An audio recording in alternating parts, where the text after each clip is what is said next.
Ladies and gentlemen, hello and welcome to another World of Warships live stream with me, Mr. Conway. It is fantastic to see you here again. My apologies for the delay. Unfortunately, our colleagues from St. Petersburg had a really exciting game of World of Warships going that they really wanted to finish, and then they stopped streaming to Twitch, but not somewhere else, and it caused some issues, but it doesn't matter. We're here, and I'm sure the guys won't mind tagging a few minutes onto the end of the stream so we can cover this topic in the length and breadth that it should be covered in.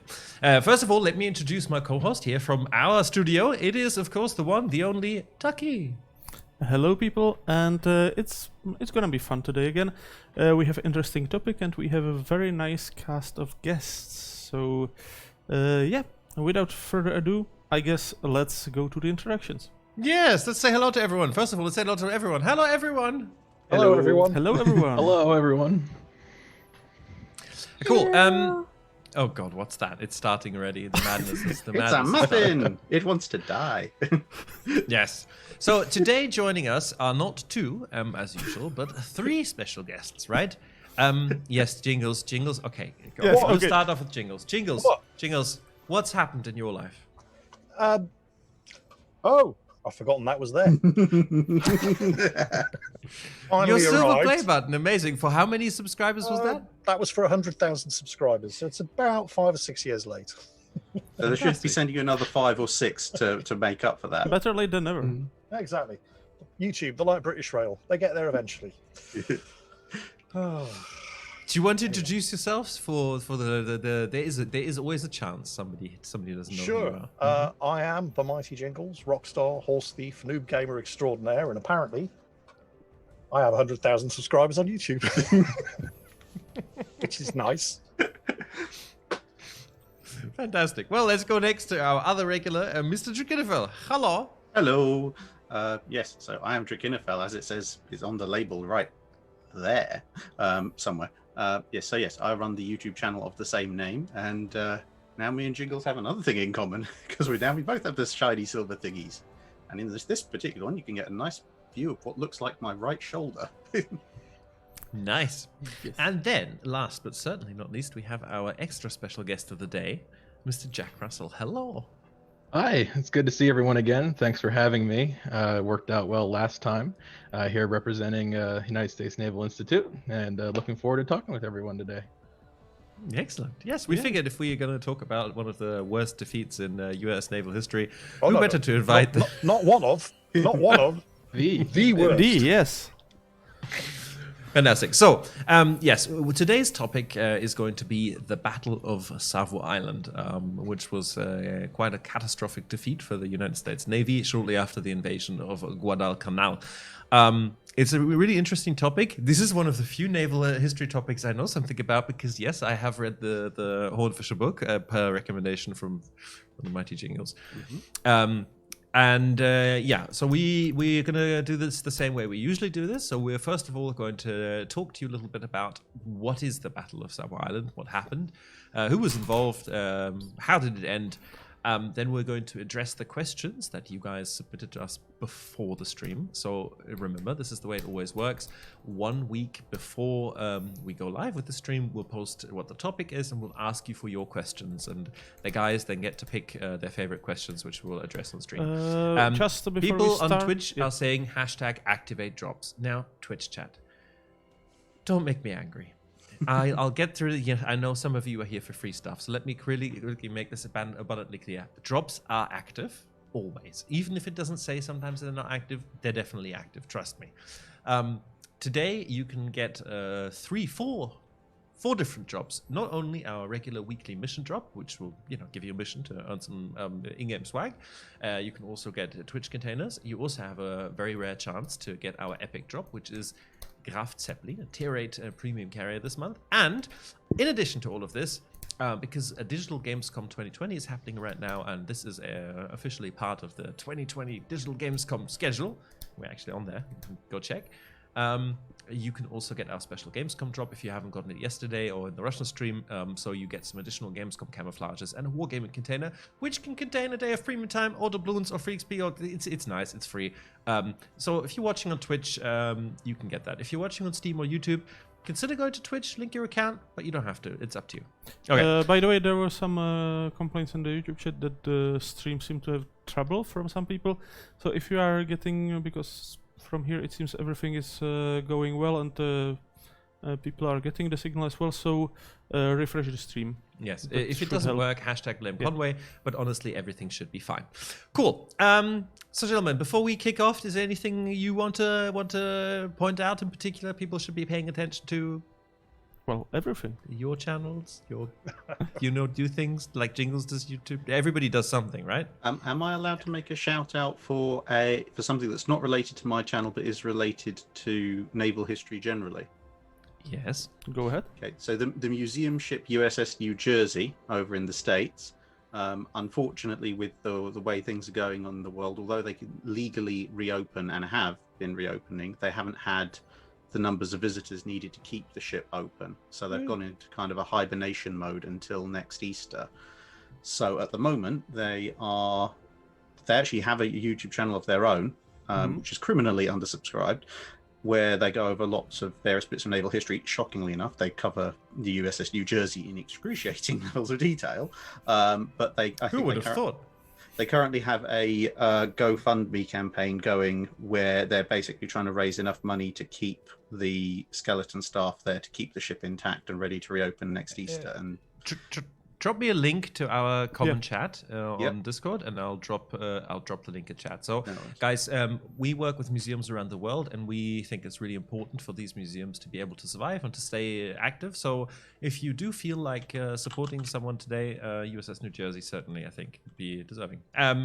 Jack, can you any information about USS New Jersey from your side? Yeah, well, talking to Ryan Zizmansky, who's the curator who's the main talking head in all their videos. Yeah, unfortunately, they will be closing. And so yeah, if you go to their website and all their social media, they do have the GoFundMe links live. So yeah, please go and check that out. We absolutely need to keep them going, because the entire staff is actually being furloughed, and he's actually using the GoFundMe just to keep the minor bits going so the YouTube content can continue. Okay, so there you go. There's a link if you're interested in helping Battleship New Jersey. Cool. Anything else? Rita will not be bringing me food again. She's playing with tanks this weekend. Oh, You know, we did the smart thing and we went for dinner before the stream, Jingles. Well, when have you ever known me to do the smart thing? I mean, come on, seriously. This is true. This is true. true. Okay, so then I guess should we talk about Savo Island? Yes. Yes. Okay. Why So I'm So gonna be. I guess we can lead with where and why. where and why exactly. So let's have a look. First of all, where is Savo Island? This is by the part where I'm going to be talking less and you're going to be talking more. Whoever would like to start, just start. Well, I can just quickly throw in some some basic geography. So as you can see, the battle happened at the end of the Solomon Island chain, between around the little isle of Savo, next to the bigger island of Guadalcanal. And I mean, to set the scene generally, Jake London, famous writer, wrote that he wouldn't sentence his worst enemy to exile on Solomon Islands. Generally, they are like, the tropical paradise, but you have daily torrential rains, mosquitoes, malaria, everything. Nothing basically grows there apart from coconut trees that you can really sustain on, and it's generally pretty hostile environment to live, let alone to fight. So basically, why there? I think they said you can smell the Solomons before you see them. All those Yeah, rotting that is- coconuts. That as well, yes. So why there? What was important there that in August 1942 there happened started the campaign that lasted basically for half a year? Was the start of the US's island hopping campaign effectively to win back the Western Pacific, because you can see from the map there where it is east of New Guinea. And of course, the Japanese attempts to invade, send invasion troops to New Guinea and thenceforth into northern Australia had been turned back earlier in the year at Coral Sea. And of course, then later on in the year at Midway, the eastwards advance had been checked somewhat. So Guadalcanal and this area basically marks, roughly speaking, about the southernmost advance that the Japanese forces would ever reach, which also makes it the edge of the perimeter that the US has to breach in order to work its way across towards the Japanese home islands. And you can see there just above Rabaul, the label for Rabaul, you've got Truck, the massive Japanese naval base, which is sustaining a lot of their operations in this area. So it's a pretty key toehold, because as far as Allied holdings go, anything beyond Guadalcanal, you're either heading back all the way back across the Pacific to Pearl Harbor or San Diego or somewhere like that, or you're going to Australia, because the Japanese have fighting quite the active campaign in Burma and the surrounding area. So you're not really going to be coming from anywhere in that direction. Singapore's gone. So if you want to start taking the battle to the Japanese, you've got to start somewhere, and this is where you start. Because if you try and go any further into Japanese occupied territory at this point, then Japanese forces, especially air forces based in this area, will come and stab you quite heavily in the back. And you also mentioned another important aspect. You mentioned Australia and the West Coast. And if you want to go from the West Coast of USA to Australia or the other way, you have to pass basically with an aircraft range from Guadalcanal. Yeah. Or you have to take a very, very long and uncomfortable detour. And so that's when in early June, basically concurrently with Battle of Midway, when the Coast Watcher on Guadalcanal reported that the Japanese not only landed on the island, not only on Tulagi, but also started building an airfield there. That was kind of like a red panic button for basically everyone involved in the Pacific. Best kind of carrier is the one that you can't sink. Yes, kind of. Yeah, and you've got to bear in mind as well, it's that the strike aircraft that are involved at this point are pretty long range. We're not talking about something that can go a few hundred miles off the shore. Yeah. We're talking about the kind of strike aircraft that not quite a year earlier had sunk Prince of Wales and Repulse at a distance from the airfields that they were based that nobody had actually anticipated. Basically, to demonstrate this, Mr. Conway, can you put the map back? Sorry. Yes, now it's back for me. You can see the base at Rabaul, just above the tip of the New Guinea, and you can see the Guadalcanal. So basically the strike planes of this type flying from Rabaul had little problem flying daily to Guadalcanal to do mischief there. So now imagine the same planes situated just all those hundreds of miles further east. Basically, their range would expand to basically cover the entire Coral Sea. Nasty. Yep. Okay, so the Americans landed. Well, the Japanese. it wasn't that easy with that either, because But look, I know. But basically, because basically this was a battle that neither side planned. So basically, early June, the Americans learn about the airfield being built. Beginning of July, they decide to do something about it. So basically, within 1 month, the entire assault force had to be brought together, and obviously there were screw-ups in that process as well. For example, loading ships. It sounds easy.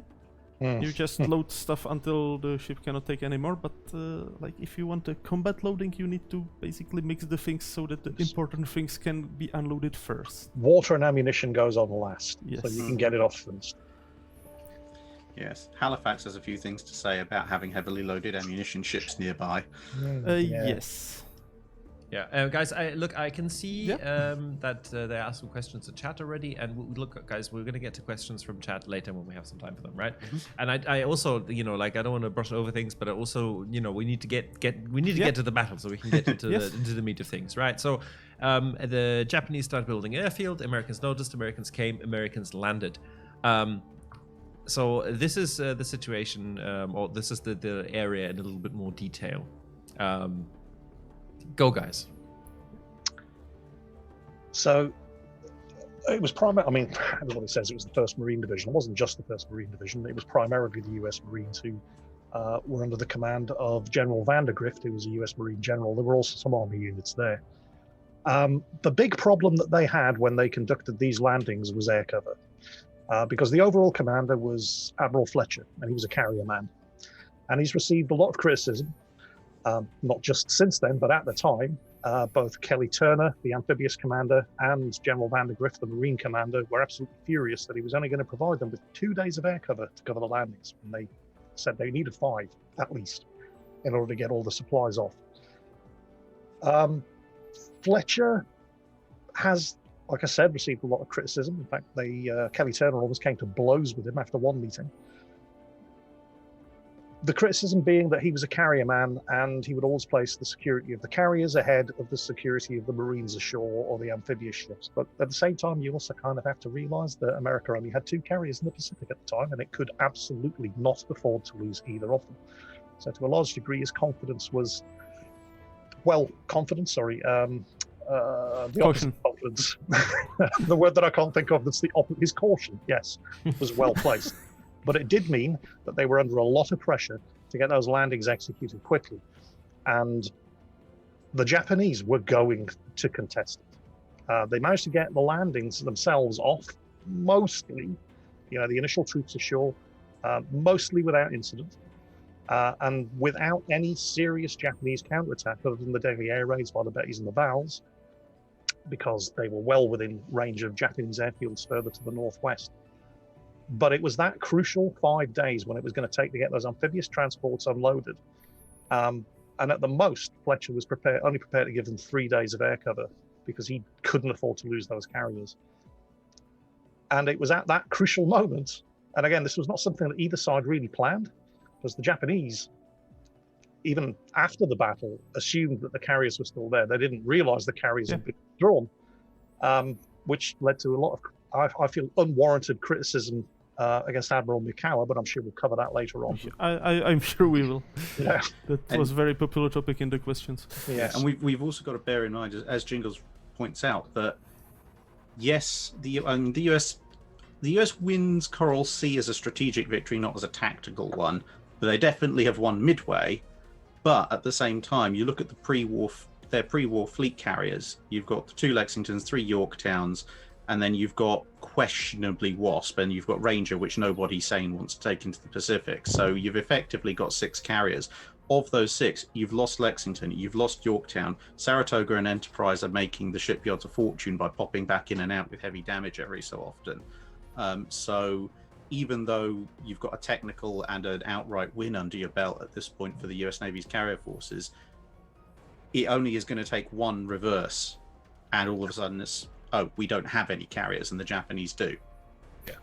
At the same time, on the Japanese side, it also wasn't all roses, because they didn't expect this. And even like the army didn't know that the Navy was building the airfield, the Navy didn't know what garrison the army had, so it was like suddenly Americans are landing, what do we do? So like you just grab what ships you have directly on place, which was few heavy cruisers. Pretty much exactly what Mikawa did. He said, right, you with me, we're going. Yeah. And off he went. Greatest ally against the Japanese Navy for the US Navy at this point was probably the Japanese Army. And vice versa, like, Navy promised the army they will keep them fed. Yeah. But again, if you put on the map, so basically, Admiral Mikawa grabbed his few cruisers and off he went. And he was almost immediately spotted by American submarine.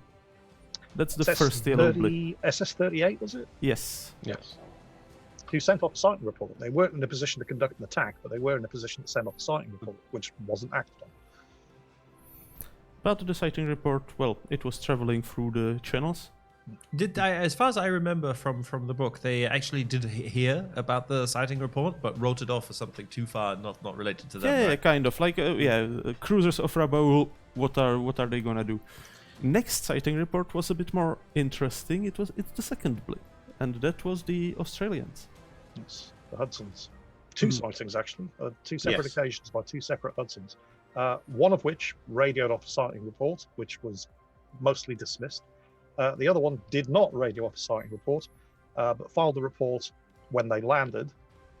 They received a lot of criticism as well. It was claimed that they didn't do anything until they'd landed, had some tea, eaten some. This was all later proven to be untrue. But again, neither of these two sighting reports were taken seriously either. Yeah, and you've also got to bear in mind that just because you sighted ships doesn't necessarily mean you know exactly what those are, because at least one of the sighting reports reported seaplane carriers. That's right. And this was a vital part of the thinking, because, of course, a seaplane carrier doesn't get involved in a surface action. So when they were reading that, they thought, oh, okay, it's a seaplane carrier group. Maybe they can launch some scout missions, some bombing missions, but you're probably not going to come and try and actually fight us with a seaplane carrier. And the initial sighting by SS-38, I mean, the Japanese cruiser spotted off Rabaul. Big deal. Japanese cruisers are always being spotted at Rabaul. It's a major Japanese naval base. And this basically placed the Japanese task force in a position of the island of Bougainville to make a quick, high-speed night run towards the Guadalcanal. That's very important, the night aspect, because night means there are no planes in the air. So it's fairly safe. There are no Allied planes in the Yes. Yeah. And also the other thing with the night action is that you've got to remember the Japanese had trained fanatically for nighttime fighting in the interwar period. Yeah. The Japanese Navy, because they knew they were always going to be outnumbered, had gone for night fighting specifically because it offers up all these advantages to the smaller force. Of the three major navies involved, the Royal Navy, after what had happened at Jutland, had just gone, night fighting, we must do this thing. The US Navy, not so much. And although there was a technological edge, technically speaking, as we're going to see in the battle, radar and such, as it existed at this point in World War II, was not entirely up to what we sort of tend to think of in terms of the advantages of radar by the time you get to something like Samar. Especially in the specific conditions around Savo, with all of those islands. Yeah. Radar did not perform very well. And to be fair, you can't really necessarily blame them too much for it, because it was a brand new technology, so they couldn't know, because no one had fought with radar in this kind of environment before. And most American commanders, with the possible exception of Normans, didn't trust radar. I mean, even the one who did used it to say, okay, we'll go and look over there, and then when we see something, they didn't act on the radar contacts. Yeah. But which actually we can see some of the problems on the next map. I will ask Mr. Conway to put it on while he fiddles in the background. Yes, I'm doing something in the background. Yes. It will become apparent a little bit later. Have a look. This one is a bit of a spaghetti squiggle. It's Naval Engagement Maps are very weird to read. But here you can see basically how the Japanese were able to get in close without being detected. Because if you see those two dotted blue lines around the Solomon Sea and further up north, those were the radar picket destroyers. They had the radars on, but the problem was the radars were facing forward only, and the crews didn't learn yet how to distinguish island echoes from ships, from whatever sea life and weather. And as you can see, by the time the Japanese ships were closing in, both destroyers were facing away from each other and away from the Japanese. So their radars were covering empty ocean, nothing to see there, move along. Yeah, and this is actually one of the important things about this, is that although, as we said, the radar's a new technology, they are trying to make the best use of what they've got.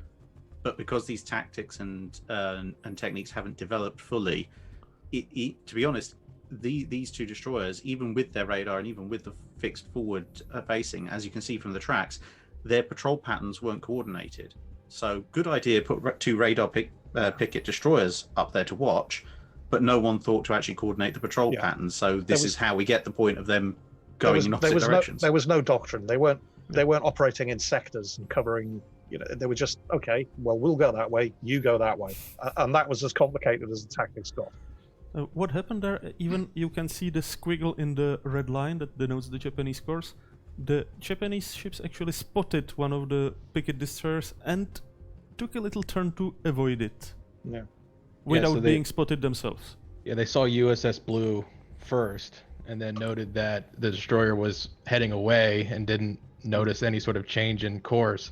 So they're like, well, we'll just kind of go around it and won't be alert. Didn't they get shoot to at within it or 2 anything. kilometers of the USS Blue without being noticed? They managed to just slip right past them. They got were. I very remember close. they were able at various points to actually look down on the decks of some of the ships Yeah. that they were bypassing. But and again, actually, this something that I suspect I'll probably bring up quite a lot as we go on is the human factors involved, more so than the technology, because they had USS Blue dead to rights. If they'd wanted to, they could have blown it out of the water in a minute. But whilst that might be the natural instinct of a warship commander, the That wasn't their Japanese, objective. yeah, it wasn't their objective. They were there to get past that on towards their objective, and so they held their fire, which it sounds like a small thing, but if they'd gone sort of gung-ho, guns blazing, oh, we'll sink everything in sight on the way in, yeah, they would have taken out the Blue immediately, and then everyone wouldn't have known they were coming. Well, the thing is, you say that. Well, in And I'm theory, sure- you hope. In theory, yes. Yeah, and I'm sure that's what the Japanese thought would happen if they Yes. started shooting at the Blue.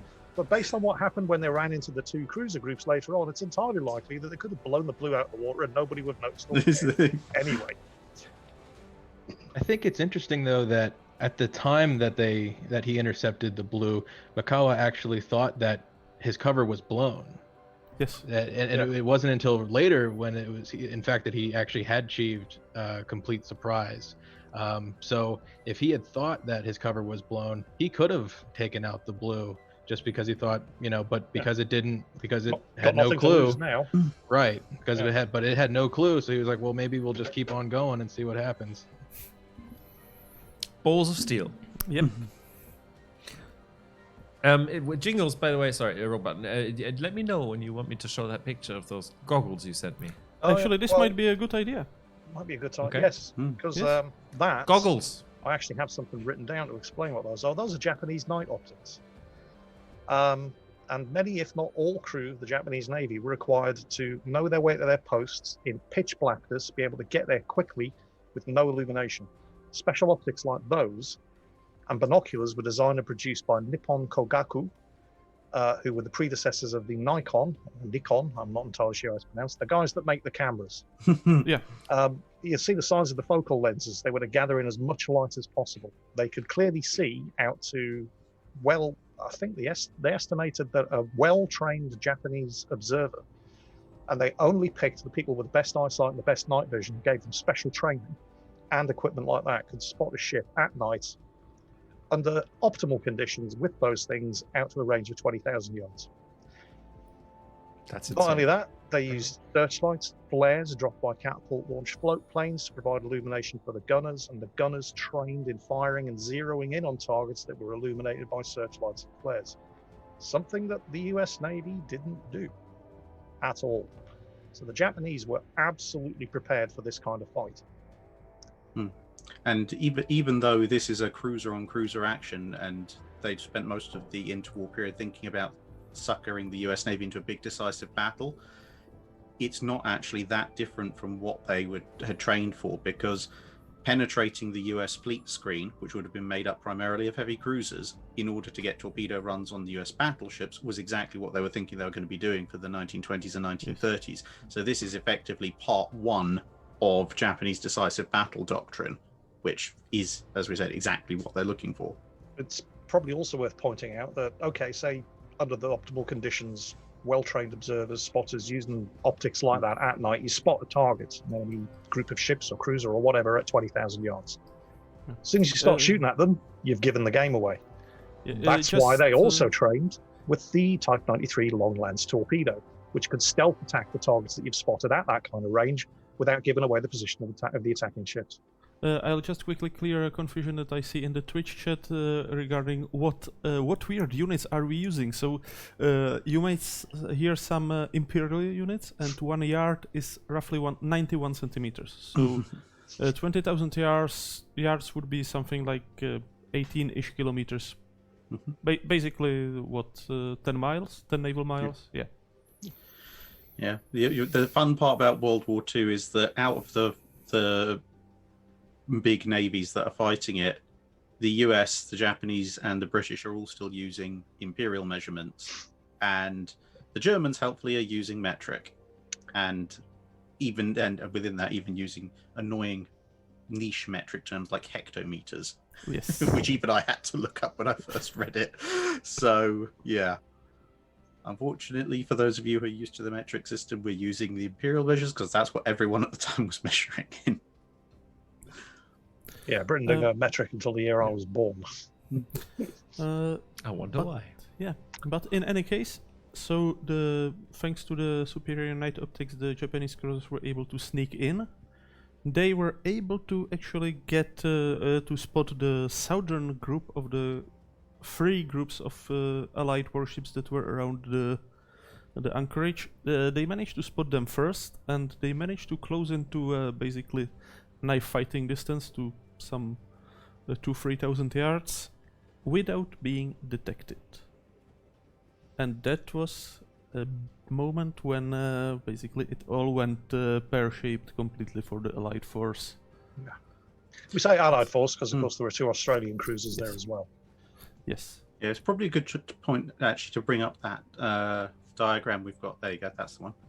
It shows on paper the Allied force was hilariously Overpowered.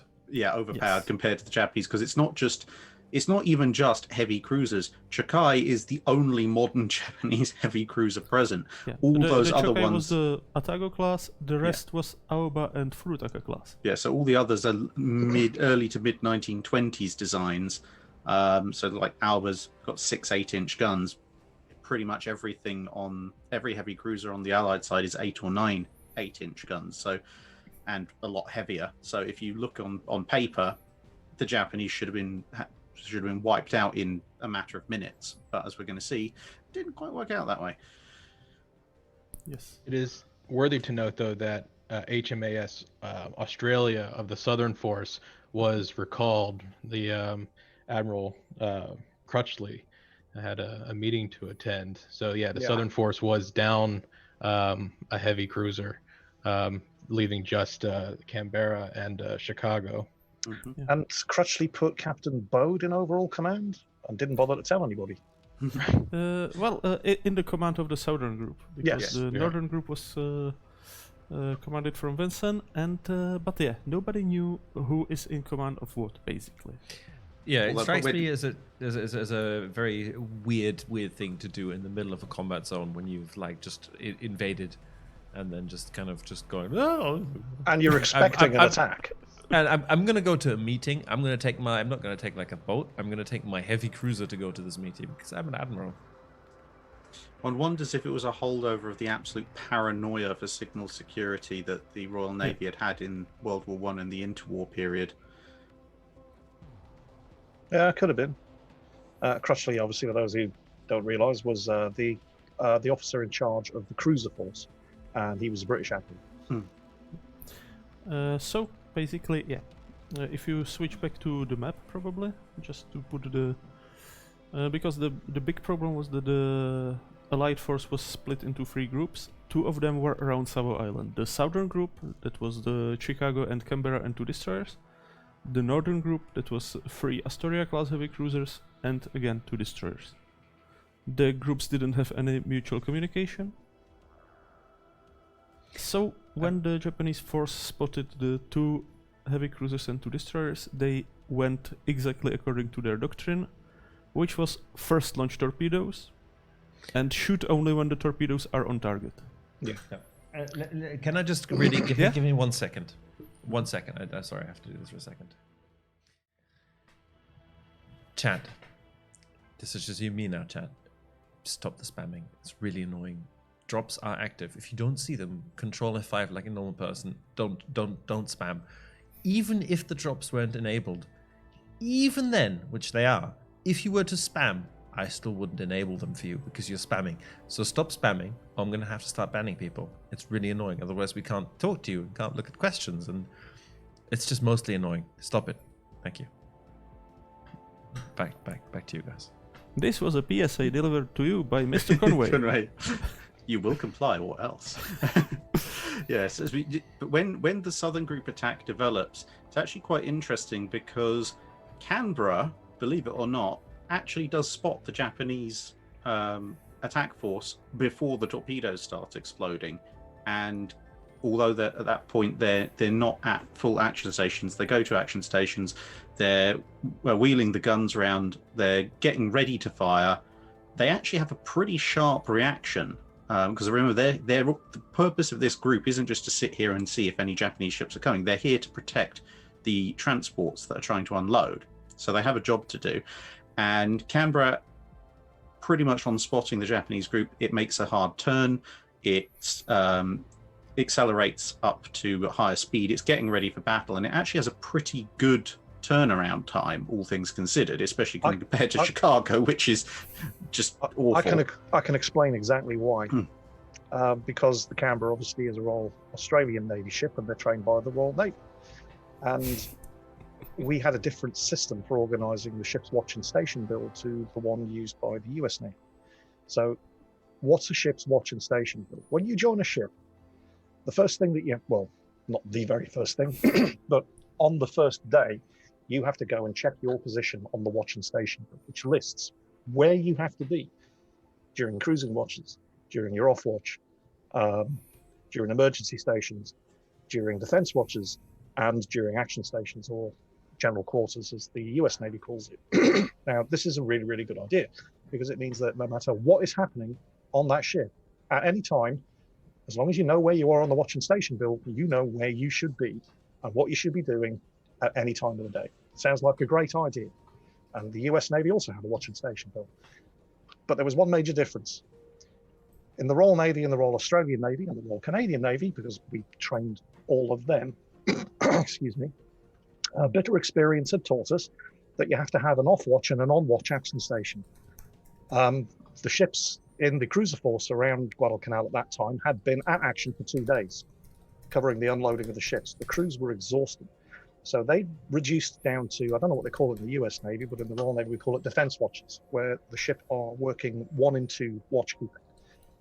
6 hours at a time, everybody's up manning the action stations, while the other half of the crew are asleep or getting some food. And then every 6 hours you swap around. Now, when you're in your off watch in the Royal Navy and the ship goes to action, you go to your off watch action station. The people who are on watch stay where they are and start fighting, which is why the Canberra was able to get to action much, much faster than the US Navy, because they didn't have that off watch and on watch action station. They had an action station. So if, for example, your action station was a magazine and you were off watch, the person who was on watch in that magazine, his action station might have been the signal deck, but he couldn't go to the signal deck until he'd been relieved by you coming off watch to take over his action station, his off watch in the magazine. So on the American cruisers, the second they sounded general quarters, you had this massive commotion of people running around from one end of the ship, or not being able to run from one end of the ship to their action station until they'd been relieved by the person who was off watch at the time the ship went to general quarters, coming up to take over from them.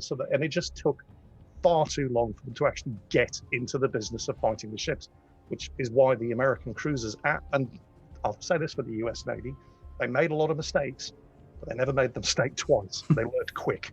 And it was largely down to this first battle of Guadalcanal off Savo Island that they said, you know what, this doesn't work. Let's see how other people are doing it. That seems like a good idea. We'll do that now. They made a lot of mistakes early on, and they made most of the mistakes around Guadalcanal, but they very rarely made the same mistake twice. They learned quick. You're absolutely right, Jingles. We're going to cover later, but a lot of lessons were learned out of the outcome of this first surface action and engagement. And you're right. There's between damage control, like you said, action stations, alert statuses, ship design, a lot of things were learned in the U.S. Navy thanks to this. So you're absolutely right. Yeah. Even such things as dumping planes overboard before or Yes. when the surface battle was expected. Yeah. And not having gasoline fueled gasoline fuel in the lighter boats and such. Yeah, Yeah. and in the planes. And Yeah. ready-use ammunition lockers on the upper deck as well, full of explosive ammunition that you didn't need. It's just I there don't- waiting to catch fire. I don't usually allow questions at this point, but that's actually really interesting from Danimal1412. What do we know about Japanese watch procedures? I don't know. But To be- however, I would be very surprised if they didn't use the Royal Navy system, because Yeah.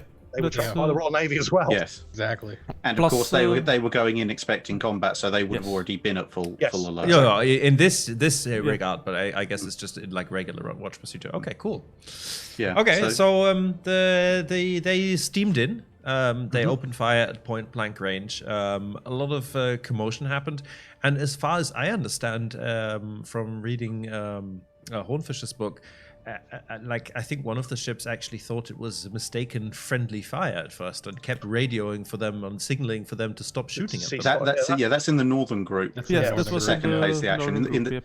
in That, the that happened later. in the Oh, first, sorry. yeah. You know what? I should just shut up and let you No, guys no, that's in the first phase of the action, the thing is, although Canberra does get a flying start off, unfortunately, it doesn't do it all that much good because it's still on the receiving end of half a dozen Japanese ships. Yeah. So, by all accounts, they're probably within maybe 10, 15 seconds of opening fire when all of a sudden shells just start landing left, right, and centre, and it gets worked over.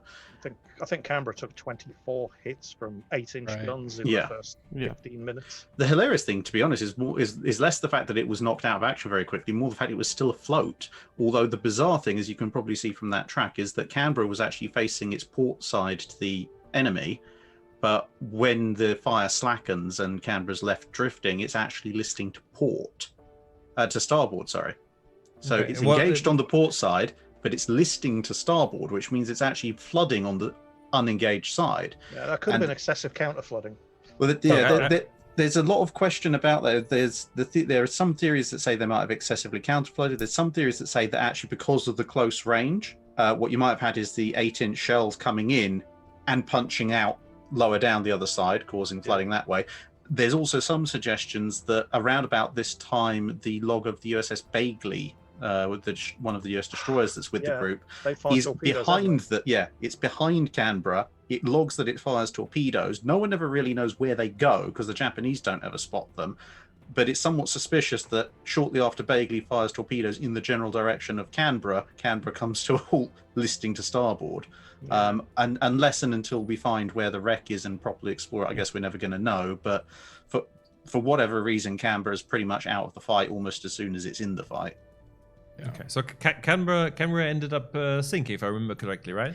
Well, it had the to be next day, scuttled actually. because they The couldn't. next day. So get the, her- the pictures that are up right now are Yeah. actually of HMAS Yes. Canberra.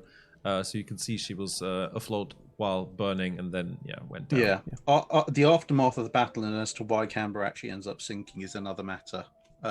We'll come to at the end, I suspect.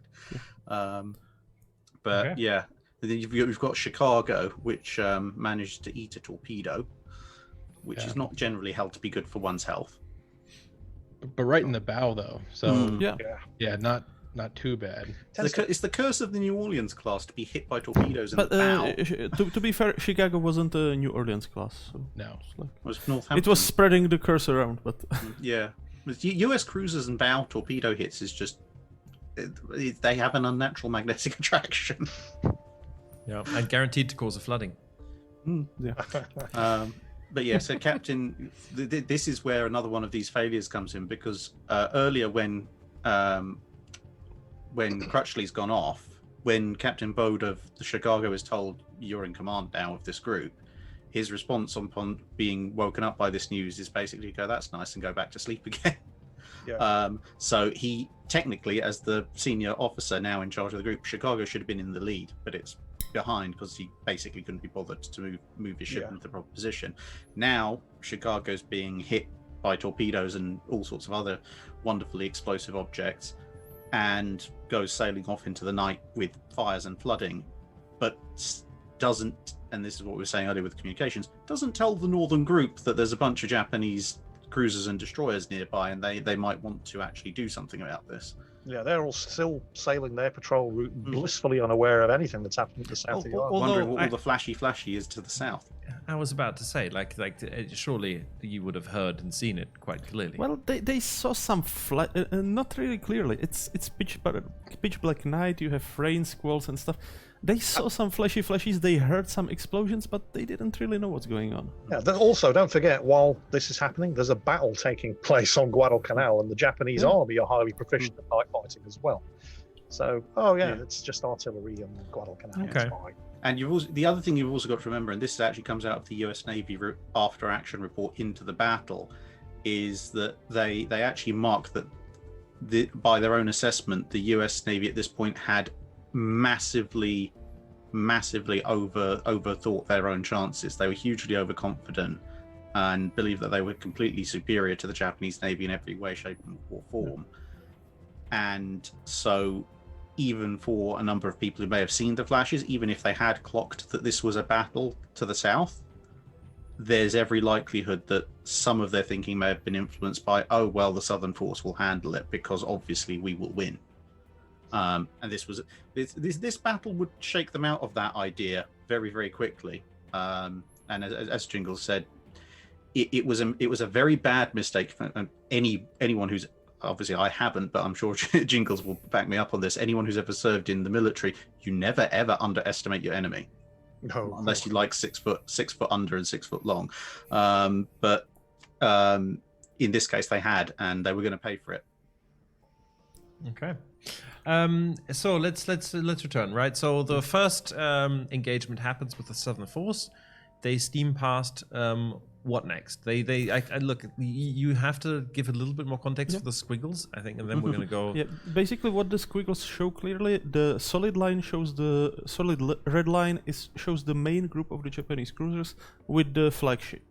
You can see they were sailing more to the east, but you can see also the faint squiggly lines that go slightly closer to the Savo Island, which was basically some ships that split off from the main column in the confusion of the night action, which again shows that basically it worked for both sides. Basically, the Japanese didn't want to split, but things happen. Like you dodge suspected torpedo, you then cannot find your own allies because they are somewhere off in the darkness. So like.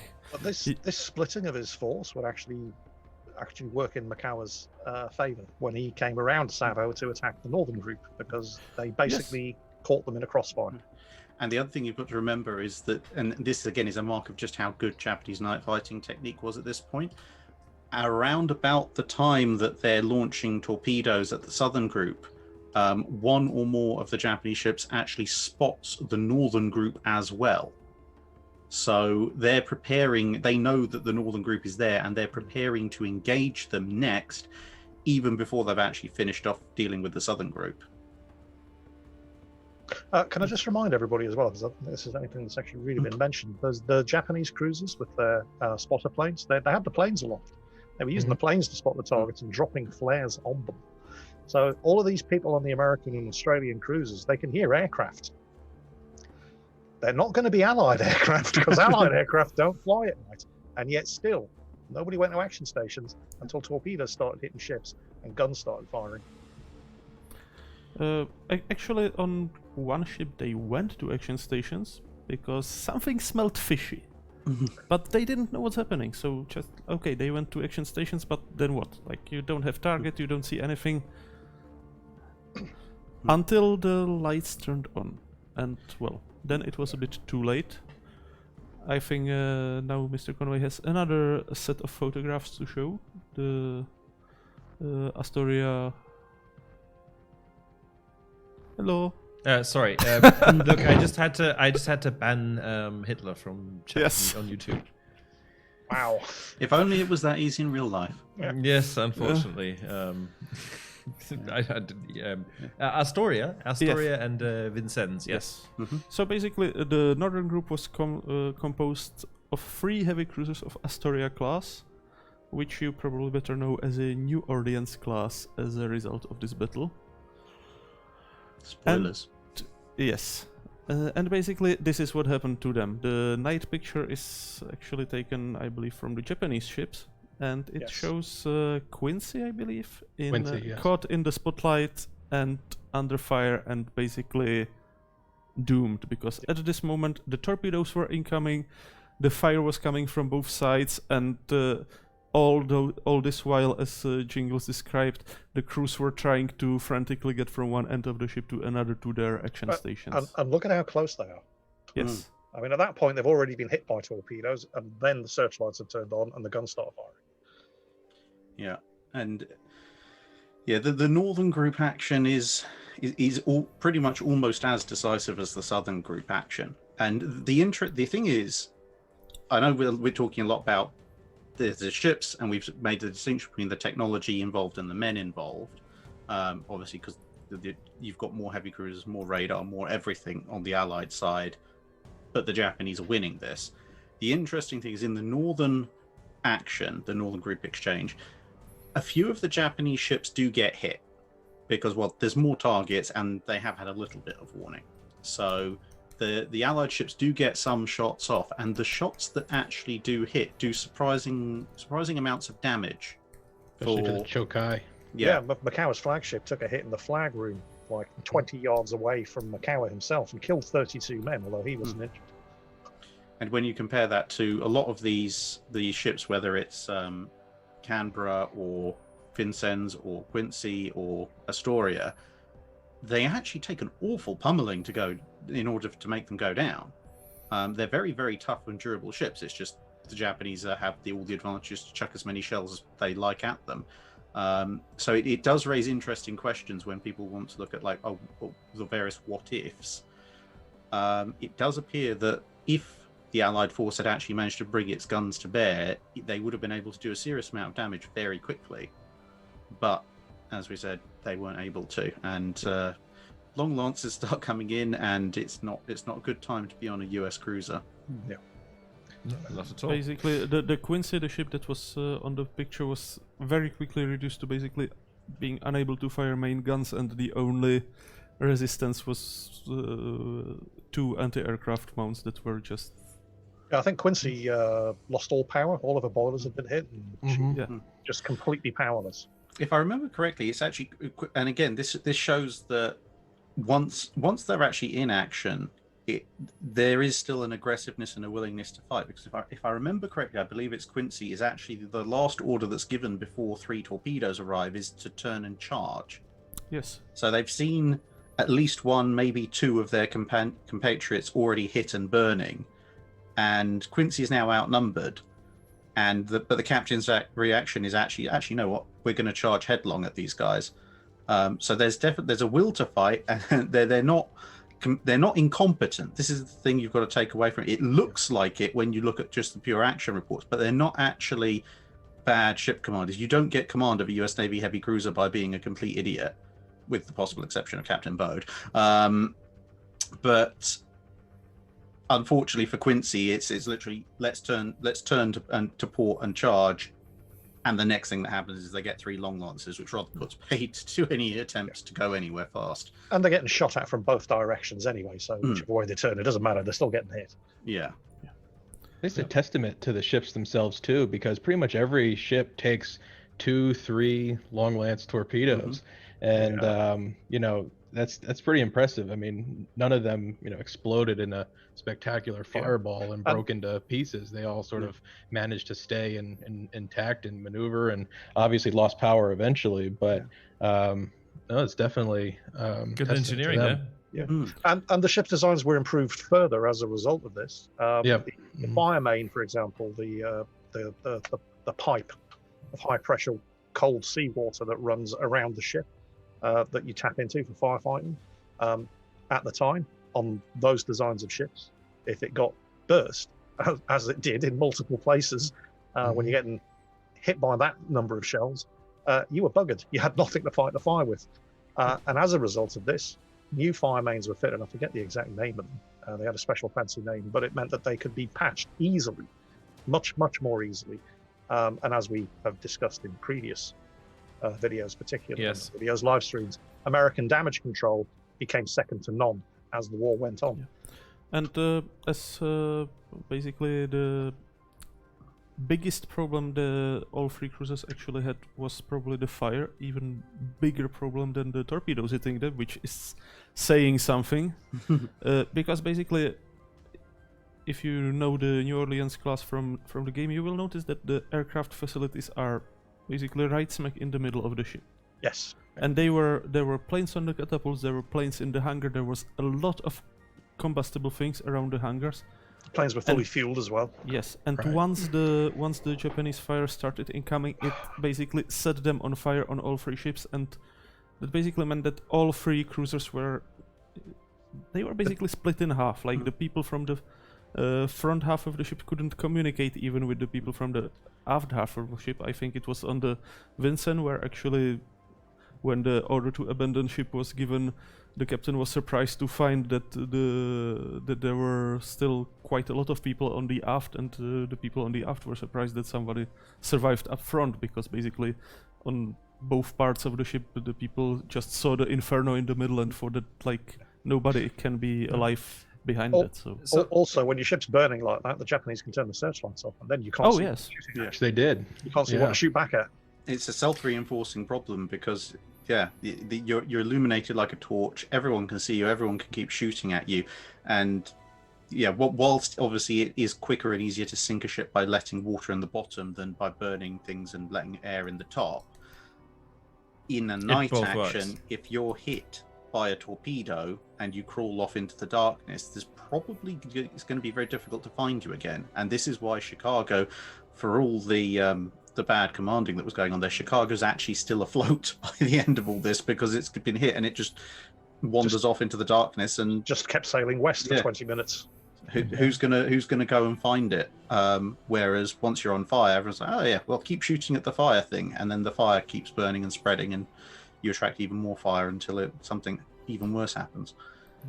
So let's tally up the losses for this battle. So people, like we have the infographic, but maybe does one of you want to do it? Just like go through what either side lost, and I think we can head over to questions because we still have Yes. lots of Yeah. interesting questions Let's to do that. tackle that'll shed Oh. more light on the battle. I'll do the Japanese.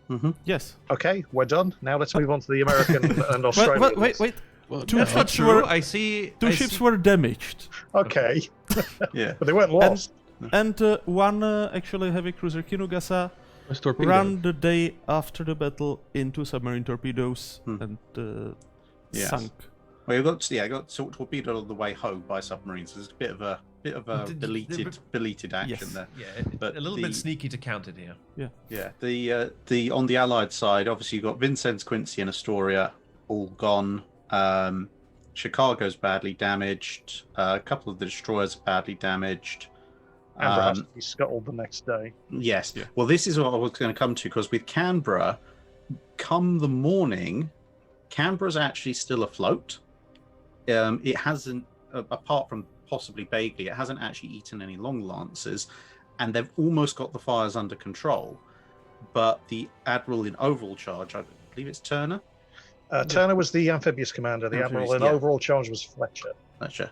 But so from on high, they get these orders that the transports are thought that they're going to be moving out that morning, Yes, and that anything that can't come with them has to be sunk. has to be sunk. So Although they did delay it, they tried to unload until sunset, and that's when the transports Yeah. left. Because Yeah, so Van der Grift needed those supplies. yeah, but this is what drives the decision to scuttle Canberra, because at the time they're thinking the transports are going to leave in the morning, and Canberra's not going to be mobile by that point. So they, ironically enough, end up having to put hundreds of shells and multiple torpedoes into the thing to send it to the bottom. Yeah, it took Yeah. quite a problem to scuttle her. I think they said it took 127 or 137 shells, and There was 300.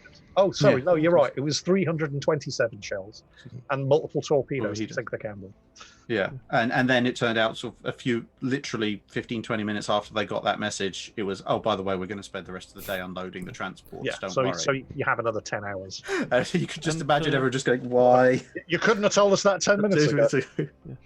And the same way the Japanese lost the heavy cruiser, the US Navy lost a destroyer on that day as well, because the USS Jarvis was heavily damaged by airstrike 2 days earlier, Yeah. and was actually leaving under her own power for Australia on its own, basically the shortest possible route, which was not really the best thing, because the Japanese search planes found what they reported as a damaged cruiser or damaged battleship. So the planes that would have been striking Guadalcanal were redirected to this lone damaged destroyer and sunk her basically with all hands, because among other things that were needed to do to lighten up the ship so that she doesn't capsize, most of the life rafts were also thrown overboard. So yeah. And the Allies really lucked out twice there, because as we just said, Jarvis gets hit by the airstrike that could have gone in pretty much unopposed onto the transports. Yes. But also the Japanese force turns away after demolishing the northern group anyway. Mikawa's mission originally is to go after the transports, and if he had gone after the transports, that could have spelled the end of the initial counterattack on Guadalcanal. They would have had to pull back and regroup, because the troops can't fight without ammunition and food and water. And as we said, you're not going to find any of those things actually occurring on those islands. But Mikawa is afraid of two things. One is that he's actually expended an awful lot of ammunition shooting up southern and northern groups, so he doesn't actually have that much left, especially torpedoes. Although he can reload his torpedoes. Yes. But it takes time. And this is the other thing with time. As we said earlier, he's worried about American aircraft carriers hitting him during the daylight. But of course, he didn't know that Fletcher had withdrawn the carriers the day before. Yeah. So based on the intelligence that he had, come the daylight, he's going to get hit by aircraft. And so it makes more sense to now he's kind of effectively, not quite, but effectively wasted time shooting up warships. He doesn't have the time, in his estimation, to go after the transport, so he turns away. So there's also another problem he had. I will ask again Mr. Conway to turn on the map, which was basically the problem that was dominant in every other battle around Guadalcanal. Oh yeah, his force had been split up. Yeah, basically, if you can see one ship split off already around engaging the southern group and went completely to the west of Savo. You had two cruisers that split off closer to the Savo. You had the main group, which, even though it's shown in one orderly line, also was basically all over the place, kind of. They were keeping together, but not in the neat line. So basically, you need to find out which of your ships are still afloat, what condition they are in, how much ammunition they have. You have to get them back in the battle line, and that would take, based on the experience from the past battles, of the later battles, it would basically take until morning. So that's something that the Japanese never had the luxury to do because of the air cover. And the risk, obviously, is you've got the risk of friendly fire, and this is actually one of the many factors behind the reasons that the Northern Force got so badly defeated. Was one of the cruisers, US cruisers, actually opens fire pretty smartly. The captain is woken up by all the explosions and the banging, tears his way up to the bridge, and immediately orders them to cease fire because he's worried it's a case of friendly fire. Yes. Now, fair enough, they start firing again pretty quickly after that when it becomes obvious the targets are shooting back, but it's still a few salvos missed. Yeah. Battle Incident Chat has raised another excellent point. This is something that Mikawa was definitely aware of. At the time, Japan weren't building any more cruisers. So if he'd lost any cruisers at Guadalcanal, they were gone for good. They were not going to be replaced. And even in a far shorter term, basically he had all heavier units that the Japanese Navy had in the area. Yeah. Basically, there were no battleships at Truk, there were no carriers at hand. It was just his 5 heavy cruisers. So, losing one of them was bad enough with the later submarines hit, but if he lost all of them, and he had the Battle of Midway in fresh memory, where 2 heavy cruisers got pretty serious pummeling by carrier planes, so he decided to err on the side of the caution so that basically he can be useful later in the fight. And I think he made the right decision. I mean, based on the information that was available to him at the time, current tactical situation, he didn't know that Fletcher's carriers had withdrawn. He's received heavy criticism for not going on and destroying the amphibious force, but I think he made the right decision based on the information that was available to him. Yeah. Hindsight is always 20/20. Yeah. And then the thing that was basically typical for the Japanese operation in Solomons, basically until the end in November 1943 happened, which is basically you have Admiral who has won a night battle, so he might have some lessons to learn or something to teach. But he didn't really, he either lost or didn't succeed enough, so he gets sent off somewhere else and you get a new commander who doesn't know anything and has to learn all the lessons the hard way. And so obviously his next battle doesn't end up as it should. So he again gets shipped off and a new commander comes in, and basically you had a rotation of Japanese admirals who generally lasted for one operation and then were replaced. So you didn't get to keep the institutional knowledge, so basically all the Japanese forces relied on the very good night fighting doctrine, but basically didn't have the chance to improve on it, because... Mikawa did interrupt the landings, because those amphibious assault ships got the hell out of there the next day. So, he did pretty well, all things considered. I mean, it was a scratch force, outnumbered. He scored a stunning victory and got all of his ships out of there intact. Yeah. It was basically, this was the worst defeat the US Navy suffered in the World War II. It was worse than Pearl Harbor, even counting the dead. It was basically, it was the worst point, and I mean, the perfect illustration is the Astoria class of heavy cruisers, which basically out of 7 cruisers, 3 were sunk in this battle. Yeah. 3 more were heavily damaged later in the year around Guadalcanal, and the entire class had to be basically rechristened and mostly rebuilt, because then 2 of the ships that fought in November battles lost their bows, so they had to be basically rebuilt very significantly, and it was such a disaster that they didn't even announce that the battle had taken place. They didn't announce the losses. They kept it secret, and I believe, and possibly Jack might be able to confirm this, or anybody if they know, that they didn't even notify the next of kin. They kept it such a tight, because it was such a horrific defeat, especially coming right after Midway. They thought the public won't stand for this. So they kept a tight lid on it, I think, until at least Christmas of that year. I did read that. When things started to go their way around Guadalcanal. Yeah, and they put the survivors on, they didn't let the survivors back home. Yeah, right? they put them straight on other ships. They kept them away from anybody. They kept them away from telephones. They didn't allow them to contact their families. It was such a shocking defeat. Guys, I think time for questions. I think we should have a look at some questions. So I think numbers 1, 2, 3 we kind of already covered. Okay, okay, we did kind of. We'll go through the questions, because, guys, how this always works, right? 1 week before the stream, we post an article on all of our portals. It's in English only at the moment, because, well, face it, you need to speak English to be able to participate here.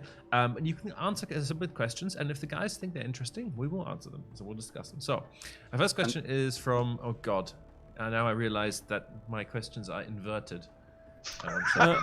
Slayer while he's trying to figure that one out, just to reassure people, just have to look at a different screen. I was just going to reassure people, just because your question isn't pulled up on this screen doesn't mean we didn't think it was interesting. We usually mark down to answer an awful lot more questions than we actually get down to talking about. Because we also want to take some questions from the chat and stuff. So sorry if your question didn't make it on the screen, but thank you all for them. Yeah, so question number 1 is from Slayer Far. Why were the US Navy so woefully unprepared for naval night fighting? He says, I know that the US ships got radar later to completely upset this disadvantage, but that they were unprepared for night fighting seems strange. We'll get all 3 questions because they're related, and we'll discuss it, right? The second question is from, I'm just waiting for the delay. Kuraken-sama. Kuraken-sama, how did it happen that the United States captains were so oblivious regarding the night fighting capability of the Japanese? Why didn't they know they could do this? And the final question is from Fighting Temeraire, who is asking, the Americans seem reluctant to overuse radar. Could the Japanese detect if they were illuminated by radar beam at this stage of the war, or only later? There you go. 3 excellent questions. Discuss. Answering the last one first. There were a couple of American captains who did not want to use the radar because, it's absolutely true, they thought that the Japanese could detect the radar beams. None of the Japanese ships present during the battle had that facility. In fact, I'm not even sure at that stage of the war the Japanese had that facility at all.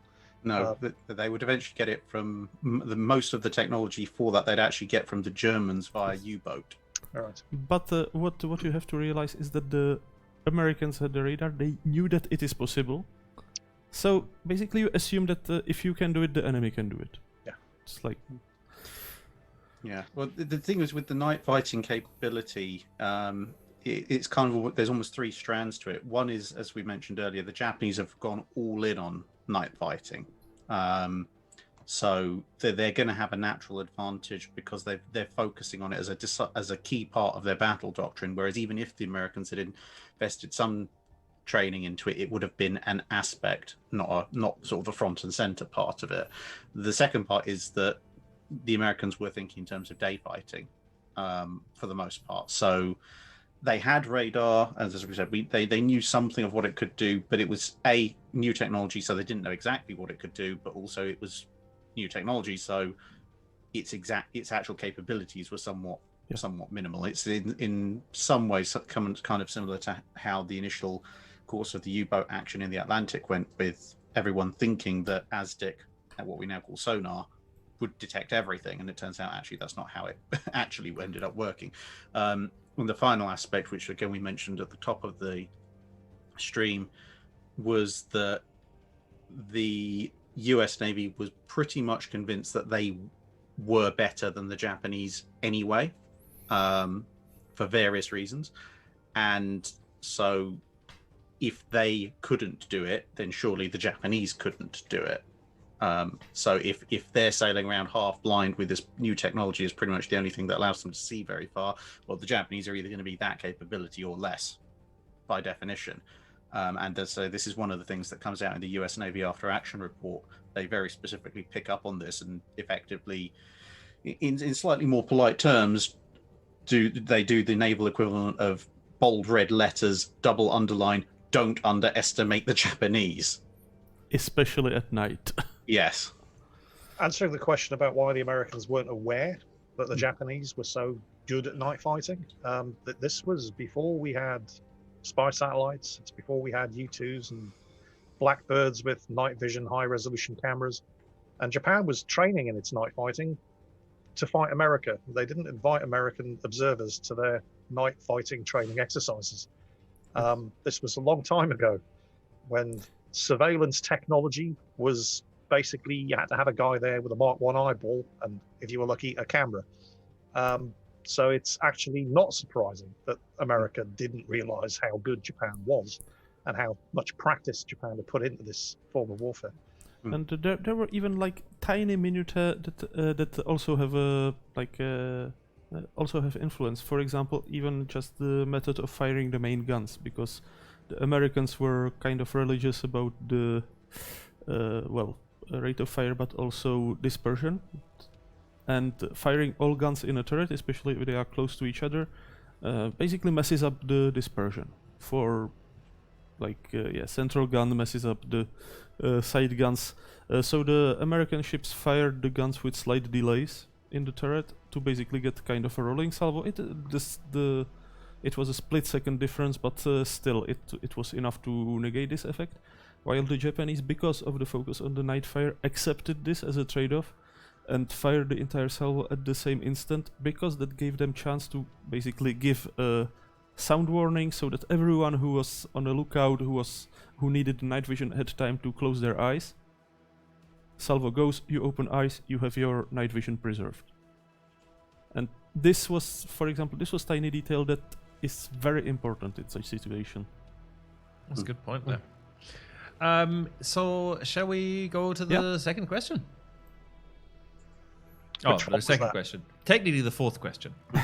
No, because they were kind of related, right? So the next question is from Ellen Vannin, and he's asking, could the battle have been avoided? Yes. Easily. If America hadn't invaded Guadalcanal. You're fighting the Japanese. They're known for being a little on the aggressive side. If you invade, they will counterattack. Yeah. Over and over and over until they can't do it anymore. And that's exactly what happened. Yeah, specifically for this battle, it's arguable that maybe it wouldn't happen if the Americans were in position to attack Mikawa's ships by air around the Bougainville, but that was out of range of even carrier planes, so hard to do. And to be honest, given how close Mikhail managed to get to the southern group, if he'd wanted to, there's a possibility he could have snuck around them, like he did with the USS Blue, and gone straight for the transports. But to be fair, He wouldn't have got home. No one sane would have done that, because then great, you've destroyed the transports. Now your entire force is on the wrong side of a bunch of very angry heavy cruisers who now know that you're there. Yeah. And again, it boils down to Mikawa's ships were the only heavy units the Japan had, so even if he was able to destroy the transport but lost all his cruisers in doing so, then the Americans, it would probably be seen as a valuable trade-off, because then basically the Americans would be able to supply Guadalcanal on destroyers, on cruisers, could be done without opposition, basically. This way, any resupply was a major operation, because there was always the threat that, okay, Japanese cruisers will turn up again. We're going to have to talk about the Tokyo Express sometime. I mean, this is the elephant in the room for pretty much the entire Pacific campaign, because harsh as it might sound, and there would have been a horrific loss of life if those supply ships had been taken out, but if the US had traded basically that supply convoy in exchange for destroying Mikawa's force outright, despite the loss of life and despite the loss of equipment, America can replace those transports and the supplies that went down. Japan, as we said, can't replace those heavy cruisers. And this is the problem the Japanese consistently face. It doesn't, although they don't get any victory of this magnitude, they get a few others around Guadalcanal, but it doesn't matter how many small-scale victories that you get like this, where you sink half a dozen ships, because the Americans can come back with more. And it's worth noting that even though the Marines felt utterly abandoned by the Navy withdrawing, already, 12 days after the landings, the first US Marine planes were landing on the Henderson Field on Guadalcanal. Yeah. So basically that was a huge step, because that then meant that in the day hours, the US had the upper hand in the air. And the US Navy lost 3 men at sea for every US Marine lost ashore. Yeah. Okay, let's go to the next question. Okay, next question. It must be number 5, right? Yeah. So number 5 is from Darth Michalek, who's asking, this may be a slightly provocative question, but would you consider the battle outcome an operational or even strategic defeat for the Japanese? Allied transport ships were intact and the beachhead wasn't eliminated. By that time, Japan should have been aware they can't win a war of attrition, which was about to win at Guadalcanal. Yeah, and I will just quickly read the nicknames, because the next 3 questions are basically around the same topic. So it was Old Sea Dogs, who is apparently older than Jingles. Yes, literally. Can I just solve Yes. this, because it's just Old Sea. Yes. That's what he submitted. That's as his literally nickname. what he changed his username to. Yes. Yeah, unfortunately, we don't allow that many characters, but yes. Then there's a Chief Engineman and M. Digidog. And I mean, we touched it already right now. So basically, the destroying the transports would have been success, but risking the cruisers was probably too high price to pay at that moment. Don't forget that at the same time, the same way the Americans underestimated the Japanese underestimated the Americans, both in the sense of what they are facing against, and in the sense of numbers. They initially thought that the landing on the Guadalcanal is basically a raid that got basically stranded there, so it will be a just easy mop-up operation. So the commander of the regiment first task with the event was so confident he didn't even wait for the second half of his regiment and for heavy weapons to arrive. The famous Ichiki detachment that was initially supposed to land on Midway, with half a regiment he just charged in and obviously got utterly massacred by heavy firepower on the beach. So So strategic defeat for the Japanese? I don't know. I mean, they still interrupted the landing. Yes. Yeah. The thing is, the one problem with evaluating Savo Island as a battle is that it is an integral part of the overall Battle of Guadalcanal. If you took it on its own, the Japanese win pretty much hands down any which way. It's just the only debate is how badly did they win? Because yeah, they didn't take the transports out, but you can't call it a defeat when you're sailing away with your force intact until the US submarine catches up with you, and you've got half a dozen enemy heavy cruisers badly damaged or sunk. That's going to be a victory. But as we might, I don't know, we might maybe next month or the month after or whatever, this is basically round one of a very long battle. And as we seen later on in the campaign of Guadalcanal, one of the US responses to, which is a very, very American response, I think, to this kind of event is clearly the solution is more and bigger guns. Yes. And so Battleship X, aka USS South Dakota, shows up with Washington in tow. It's like, yeah, sink this one. Yep. Let's go So, to the... now there's actually, look, I want to quickly change the order here slightly, because I think this is the point where you guys have to live up to your name, if I can find the right question, of being actual Armchair Admirals. Now, assuming you were in the shoes of Admiral Mikawa, Mr. Tea Enthusiast would like to know, how would you have conducted the battle differently? Drachinifel first. Go ahead. That's a good one. See, I know I always say this when it comes to this kind of stuff, but it's with the knowledge that we have now, it's very difficult to look at the battle and go, oh, well, I clearly would have done this. But so if I'm looking at it from now in the future, I would have probably gone along the lines of dispatch my destroyer screen and maybe a heavy cruiser or two to send torpedoes into the northern force and press on past the southern force with some of my other ships to go after the transports, with the idea that given my superiority in night fighting and the effect of the long lances, I can probably mess up the northern force and keep it confused and running around for long enough for me to hit the transports and then come back with the other half of my fleet and fight my way past and out before sunrise. But that relies to a certain extent on knowing what we know now, not what Mikawa actually knew. I suspect if I was in Mikawa's position, you can't really fault how he dealt with southern and northern force. You pretty much have to go with that. I think the only difference I personally would have made would have been, once you've dealt with northern force, I would have taken stock which ships have torpedoes left and have reloaded, and I might have risked sending maybe Tenryu, it was some of the oldest cruisers, with some destroyers after the transports and withdrawn my heavier ships. You had one destroyer. My destroyer. So I send my destroyer and so I send my destroyer and maybe Tenryu, the oldest ships. The ones you can afford to lose. Exactly. I don't want to lose them, but I can afford to lose them more than I can afford to lose Chakai or Alba. Okay, Jack, would you have done anything differently?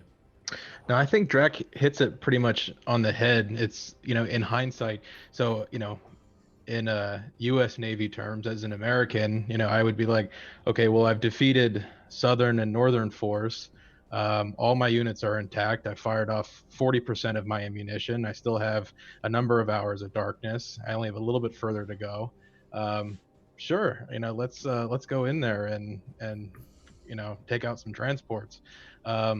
But then, of course, you'd have to potentially dodge, Allied airplanes come morning.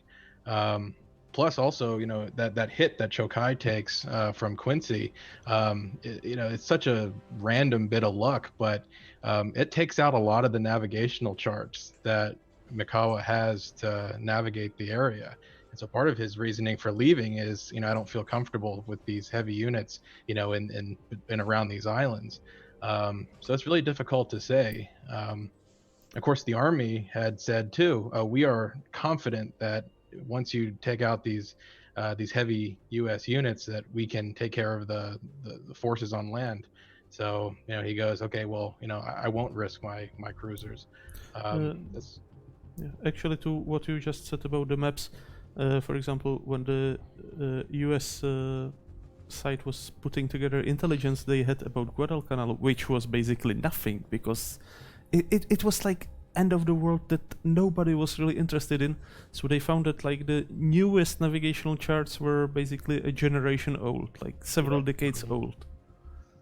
And the Japanese probably were not better off, because it wasn't even their colony there, so like... Right. That's So rough. everyone's just as confused as everyone else. So, I think,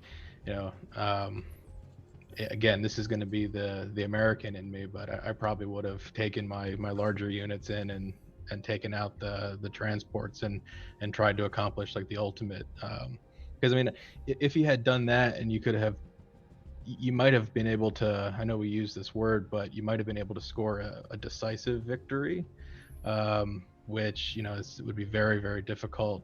Of course, as Drac pointed out, it's very difficult to really stop sort of that American advance, because there's always more transports, there's always more destroyers, there's more heavy cruisers, and then as the years go on, it just gets, the multiplier on that just gets greater and greater and greater. Yeah. Okay, Jingles, Rear Admiral, sir. Again, based on what we know now, yeah, absolutely. Mikawa could have disposed of the southern force, disposed of the northern force, and then taken his time casually sailing up and down the invasion beaches, torpedoing and shooting up every single transport ship. He absolutely could have done that and then withdrawn without having to worry about anything, because Fletcher's carriers had gone. But he didn't know that. He thought that the carriers were still there.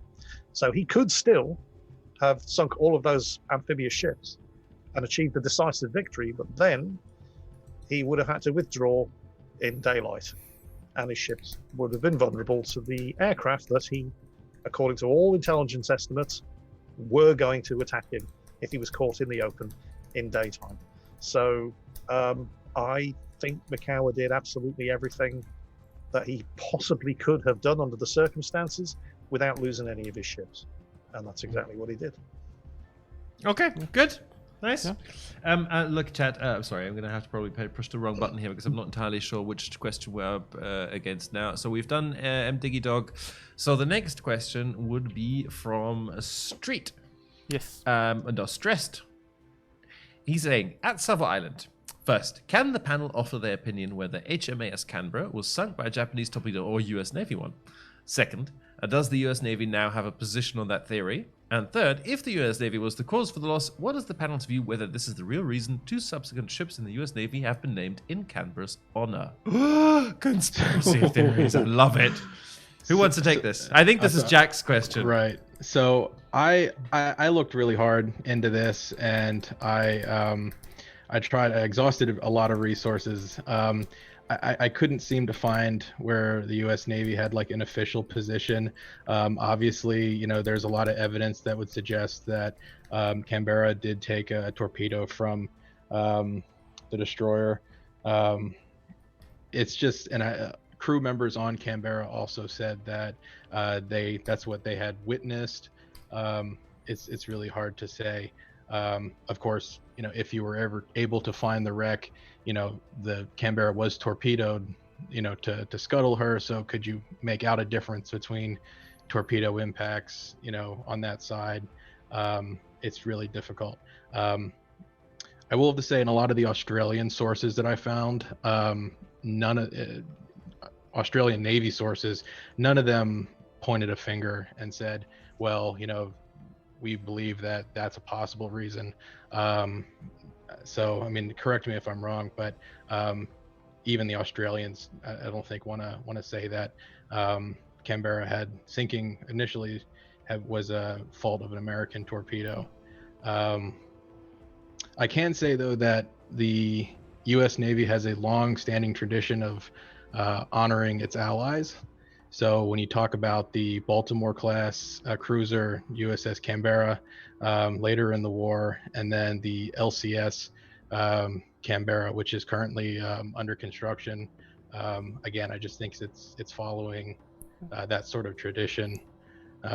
Also, maybe potentially, and you can weigh in on this, but maybe counterintelligence, another heavy cruiser of the name Canberra floating around in the Pacific. enough to it's weird not out like- the Japanese. Not like you hadn't done it before. Right. Yeah, well, I mean, to be fair, that is generally a thing that the US was doing in the war. I mean, partly Lexington. partly it's a psychological thing, and but I think, to be honest, and false information. But I think also, to be honest, in a way, it's a way of showing defiance, especially with that key nature of the US industrial machine, because it's like, yeah, sink the Yorktown. Oh, look, there's another Yorktown. Sink the Lexington. Oh, look, there's another Lexington. Sink Hornet. Oh, well, there's another Hornet. So we could do this all day. Right. Okay, well, good question and good answer, guys. Okay, so let's see if I can find the right button. No, there we go. So the next one is from BB24. He's got 2 questions. First, combined fleet operations between allies is a more common practice. Prior to this battle, was this a practice between Australian and US forces? Did this contribute to the negative outcome for the Southern Group and the battle overall? And secondly, with the withdrawal of the supply ships, how were the Marines supplied for 3 months? Air, submarines, PT boats, all of the above? So combined fleet operations, there wasn't an awful lot of practice between the Royal Australian Navy and the US Navy, if at all, in the interwar period.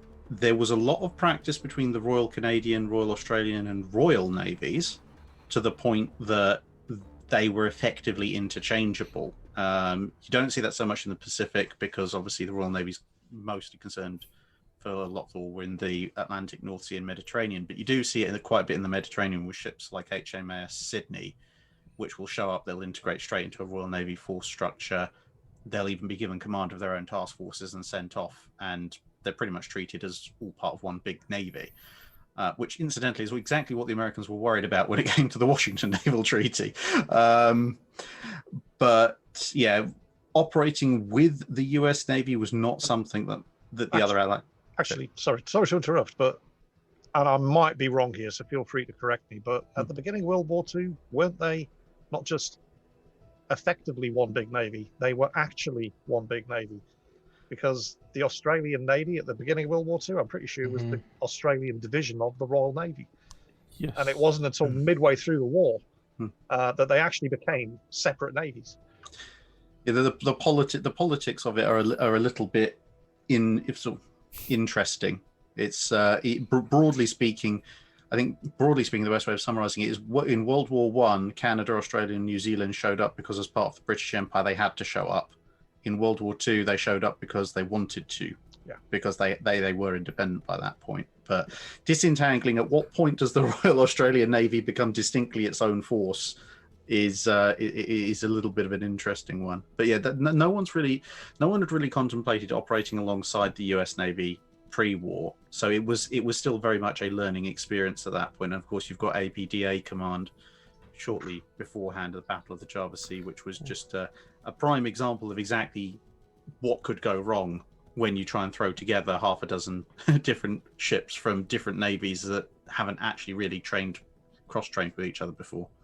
At least in this case, all involved navies were, theoretically speaking, the same language. So theoretically speaking, yes. But yeah, and when it comes to supply, it was a bit of air. There was some air, but obviously you can't supply a fighting force on the ground in any substantial numbers by airdrops. They tried it at Stalingrad and it didn't work. It's been tried numerous times, and it just does not work. So the air transport would keep some supplies going, but it's only staving off the inevitable. If I recall correctly, the US did run fast supply convoys, small high-speed ones. So they weren't using the big, slower, heavy transports that could transport tens of thousands of tons at a time, or 10,000 plus tons at a time. They were using sort of things like, I forget the exact designation, is it APD? Something yes, like that. the transport destroyers. Yeah, transport destroyers that could run in a lot faster, offload, and get out again, so that they weren't stationary for long. Yeah, in a sense, that was a very similar solution to what the Japanese did with the Tokyo Express. The main difference is that the Japanese were using basically combat destroyers, which obviously left them with very little cargo capacity and put them in risk.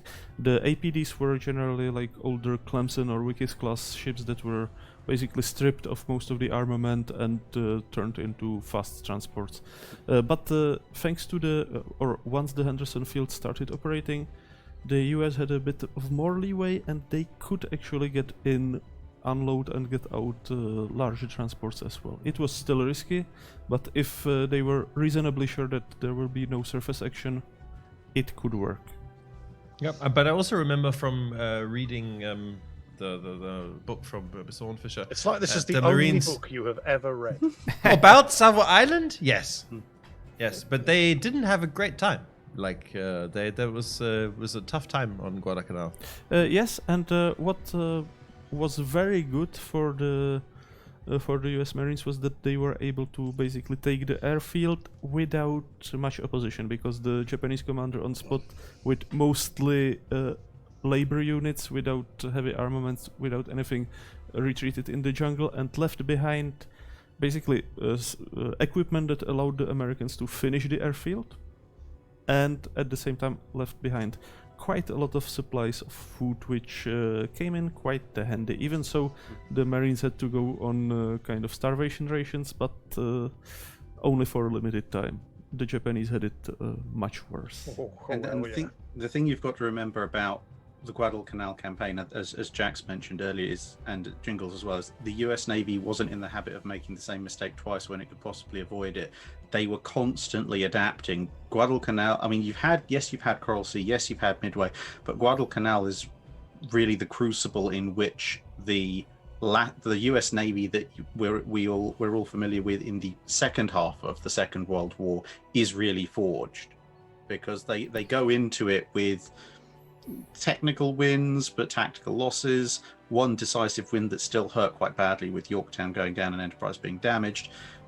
The start of the Guadalcanal campaign, obviously, which we're talking about today, doesn't go that well, but by the end of it, the Japanese Navy comes out at the end of the Guadalcanal campaign looking rather the worse for wear. Yeah. And all of a sudden, all these problems that the Japanese have been exploiting to inflict a few defeats, most of those are pretty much fixed by the end of Guadalcanal, and the Japanese keep trying, and with increasingly bad results as the rest of the war goes on. And the Japanese keep making the same mistakes over and over and over and over, with communication and ridiculously complicated plans that never survive contact with the enemy, but they still keep trying to stick to that plan because the left hand doesn't know what the right hand's doing.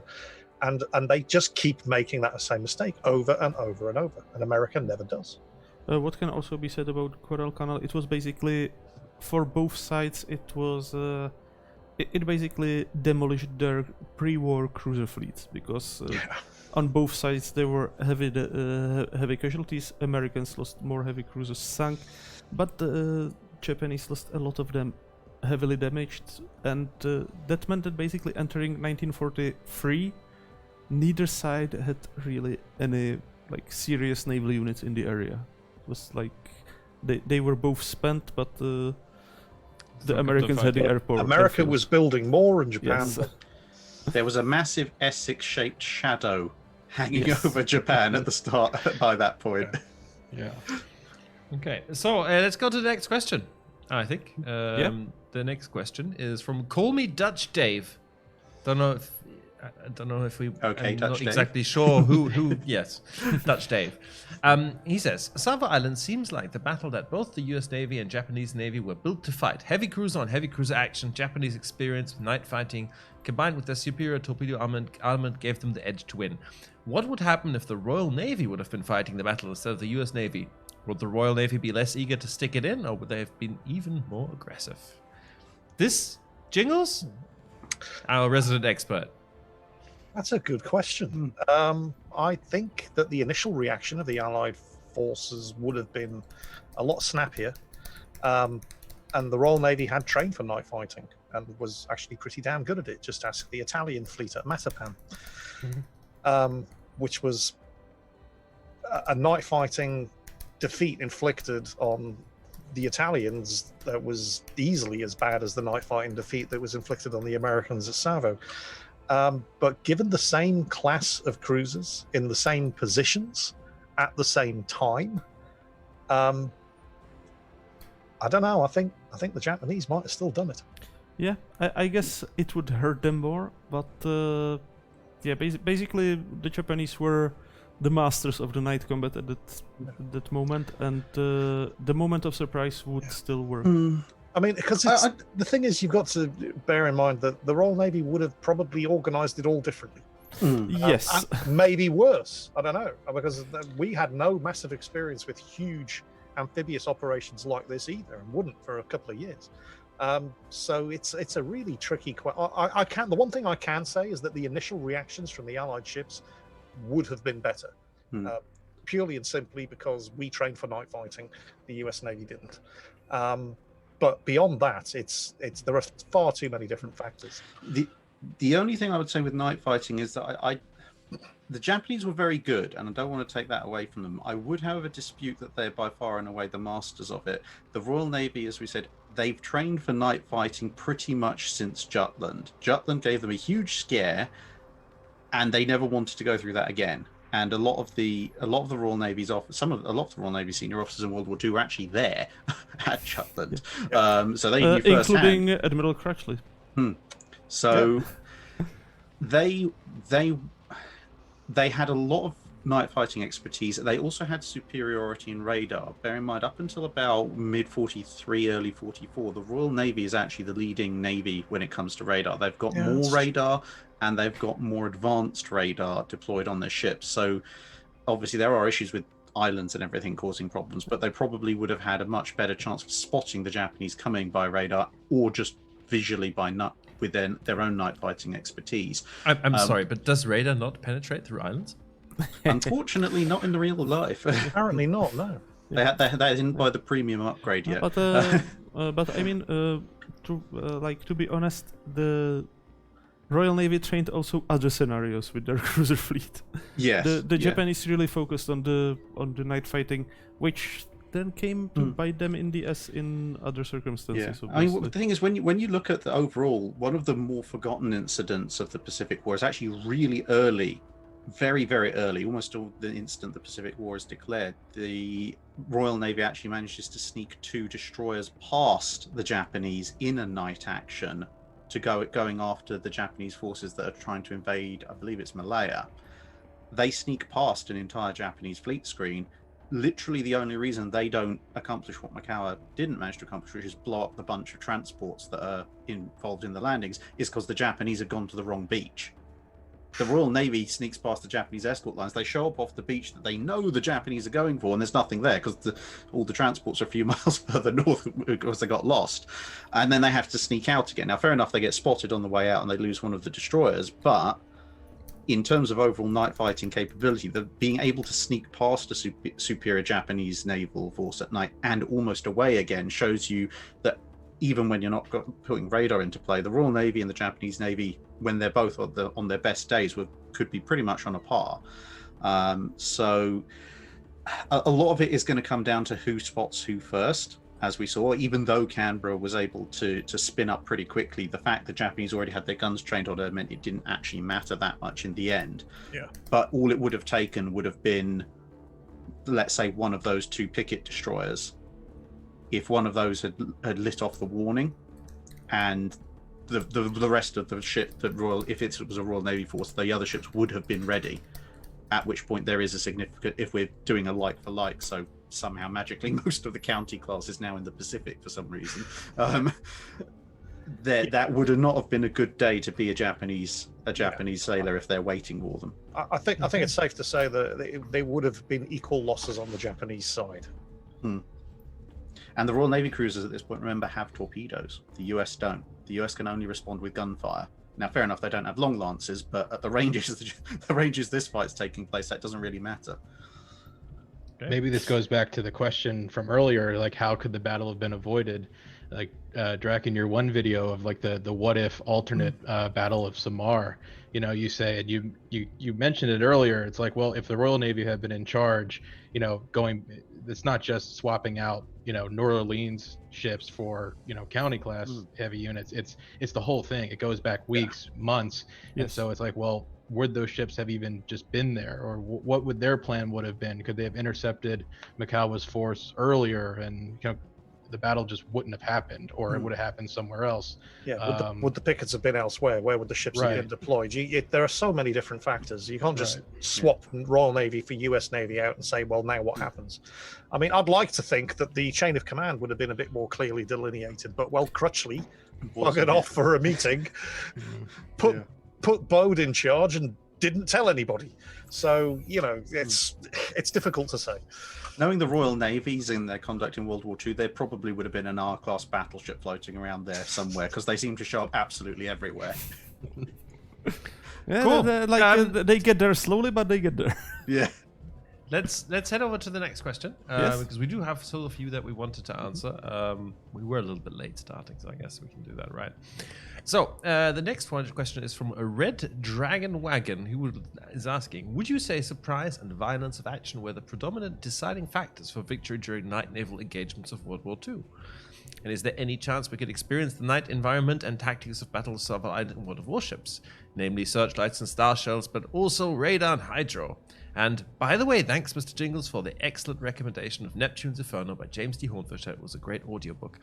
Okay, so let me answer the World of Warships question. We have actually had a PvE scenario with night fighting, with the star shells.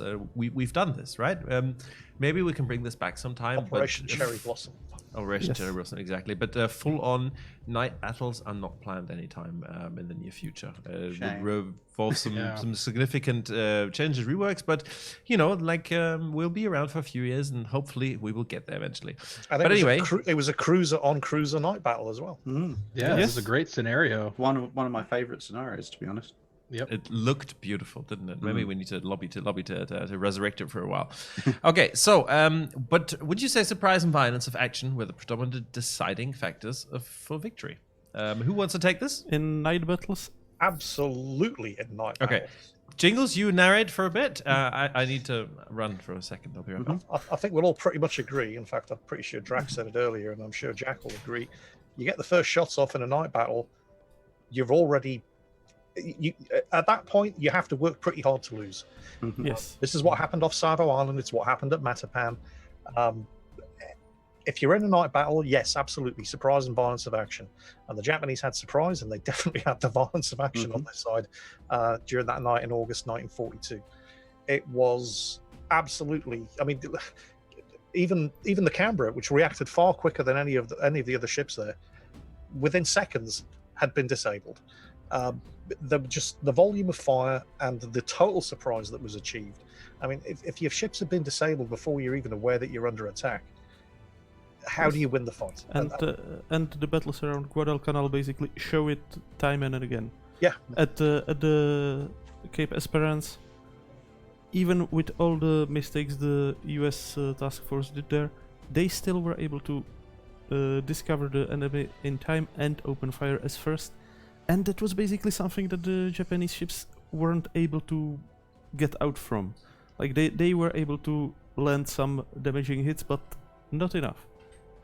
Same with later engagements. Basically, whoever manages to fire first successfully wins. And the thing you've got to remember, and this is probably something that maybe people don't know, or maybe they forget, is a lot of the time, naval battles actually take quite a while to resolve in this time period. Okay, they're a bit faster than an Age of Sail slugging match that might last all day and all night, but still, it takes multiple minutes for a ship the size of a heavy cruiser to go from guns pointing fore and aft to blazing away.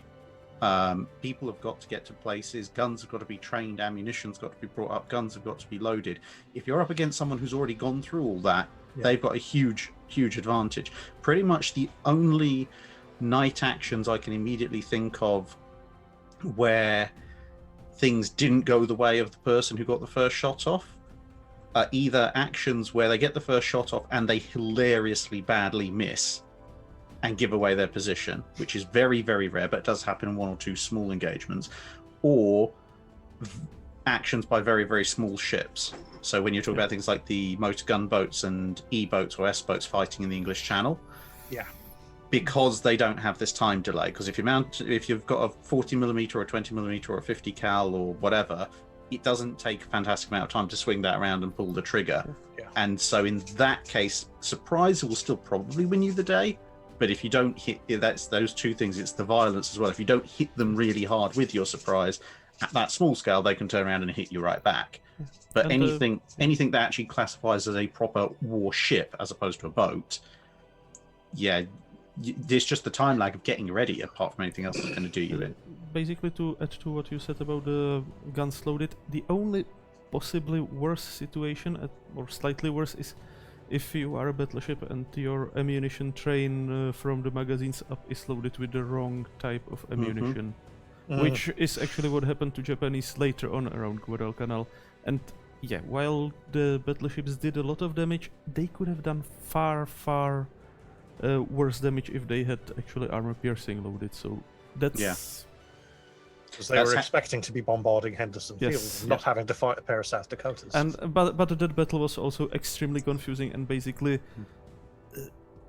while both sides wanted to open fire, both sides thought that they are firing at own ships, and it was just a mess.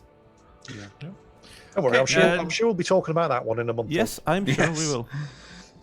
Yes. So let's head over to the next question. Next question is from One Sherman, and he is asking, why do you think it is that the Battle of Savo Island in particular generates so much attention?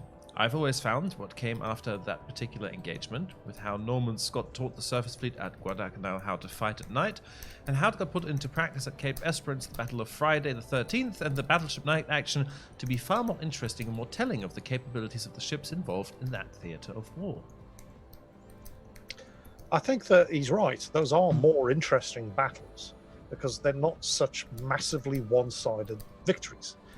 I mean, Savo Island. Yeah, we sailed in, we sank everybody, we sailed out. And that's basically it.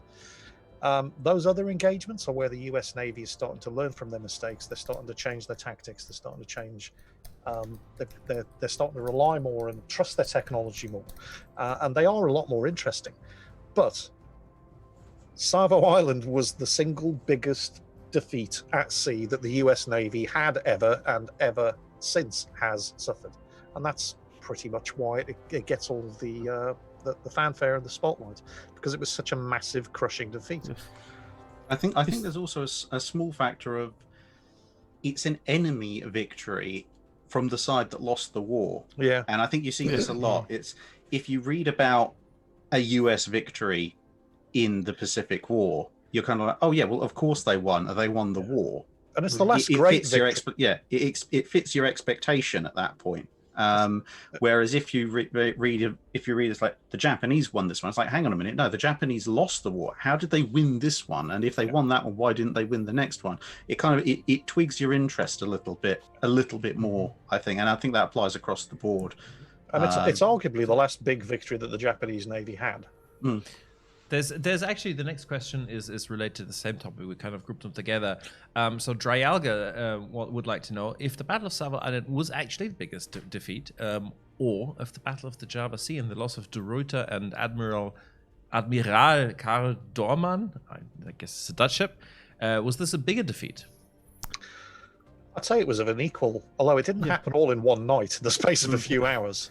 Yeah, I would say the Java Sea was probably a bigger defeat, but it was a defeat for basically all Allied navies involved, while the Savo Island is heavily focusing on the US Navy. So it's like... The Java Sea is a bigger strategic setback because it basically clears the way for the Japanese to advance into that area of operations without pretty much any naval opposition to speak of.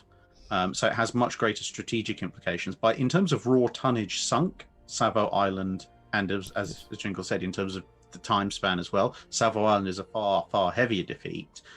But at the end of the day, as we said, it's a temporary setback for the US Navy. They can come back, and they do relatively quickly. Whereas once the Battle of Java Sea has happened, every Allied naval operations on that part of the theatre are on the back foot for months, if not years afterwards. And the Dutch Navy are finished in the Pacific from that point on. There's a really good comment here, by the way, from Texas 1911, which kind of leads to the next question as well, who says, losing a battle can actually help you win a war if you learn a valuable lesson at a lesser cost and adapt in a bigger battle later. Yeah, I think that's true. Which brings me to our next question, which is definitely one for Jack. The question is from, Ellen Vin 1. He's asking, what are the best learning opportunities from this battle in terms of naval thinking? And at the same time, from DD557 Aquaria, what lessons were learned from such heavy US Navy losses, and did it lead to any changes in strategy, procedures, or ship design? So yeah, we've already talked about the changes in procedures and strategies and damage control, radar usage, chain of command, all these different things. We've also touched on the ship's design. You look at those interwar era cruisers, and their aircraft facilities, amidships, filled with gas and aviation fuel, and planes in the hangar and on the catapults. Also, what's interesting too is that a lot of those ships had wood furnishings on the interiors. Still in some places that could be burned, and then this really sets the stage for the later classes of ships like the Clevelands and the Baltimores.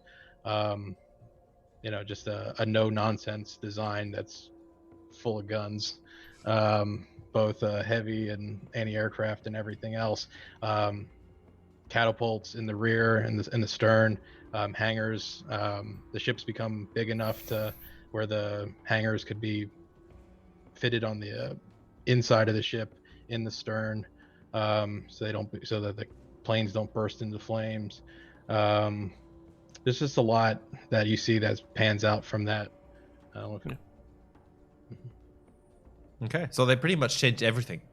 Yeah, Pretty much. it went even so far as to chipping away paint from bulkheads, because paint was another fire hazard. So Right. Yeah, Or changes in changing the type flammable of paint. materials. Yeah. Well, Yeah, non-flammable paint. I'd say if you want to sum up the level of change that's involved in one brief example, you look at the scenario: Japanese trying to sneak a force in to attack transports in the middle of an American invasion. Savo Island, it's pretty much the first time it's tried. Horrible defeat for the US Navy. 2 years later, Japanese try exactly the same thing at Surigao Strait.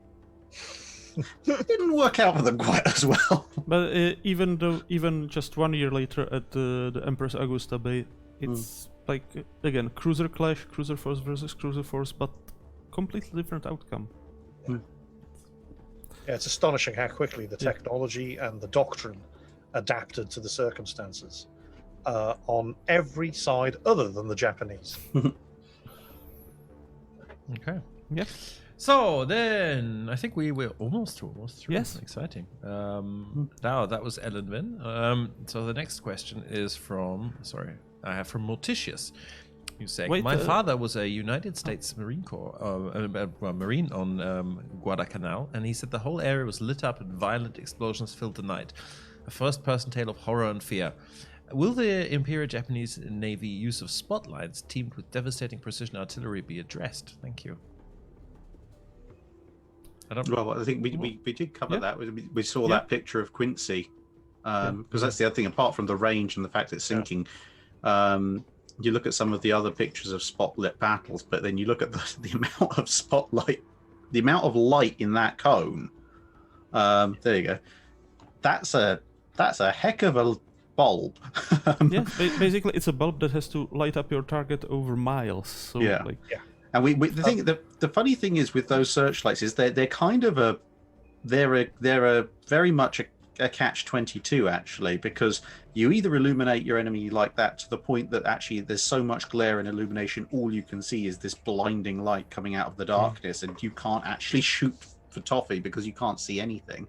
Or as I suppose at some point we might discuss in some of the later night actions that they fight once the US Navy's revised some of its procedures and the ranges are a bit more open, they can also act as fire magnets because you're lighting yourself up. Not only that, they burst into flames. It doesn't help. Yes, if you keep those big old 15-inch signaling lanterns on for longer than 20 minutes, they will burst into flames. Okay, didn't know this. That's good to know. I have a very, very powerful torch that at one point was one of the most powerful torches in the world, as also it was sold as, and that's pretty much the same thing. It actually has a notice on the back that says, "Don't run this for more than 15 minutes. The glass will melt, and also you can cook an egg on it." Just a quick question in chat there. Jingles, where is Akisuki hiding? I'm going to have to take charge of the webcam for a second. Hope this works. Because it's very dark over there. Don't know if you're actually going to be able to see her, but there she is. Nice. Oh. In front Yeah, of the there seems to stormtrooper. be a bit of fur there. Next, I saw Saruman, but I didn't see. Oh, that's a shame. Actually, that's a good point. Have you got a new webcam, Jingles? We haven't had a single random focus issue all Yes, session. it's a Logitech G something. I don't know. Fair enough. It's new. Yeah, I've got it. I've gotten it since the last Armchair Admirals stream. But We love you, Jingles. Yeah. I would just quickly return because you skipped one question because the author was the same, the Ellen Vine. So it wasn't actually a new question. Yeah, so yeah, let's it bring was. it back up. Okay, I just saw because I see it in mirrored script. Yeah. So I kind of have to wait for the. Let me see. So, Eleven was asking, why did the Japanese not use these tactics later in the war? But I think we just talked about it. Well, They did. kind of we did, but basically the problem with Japanese approach was that they did use the same tactics.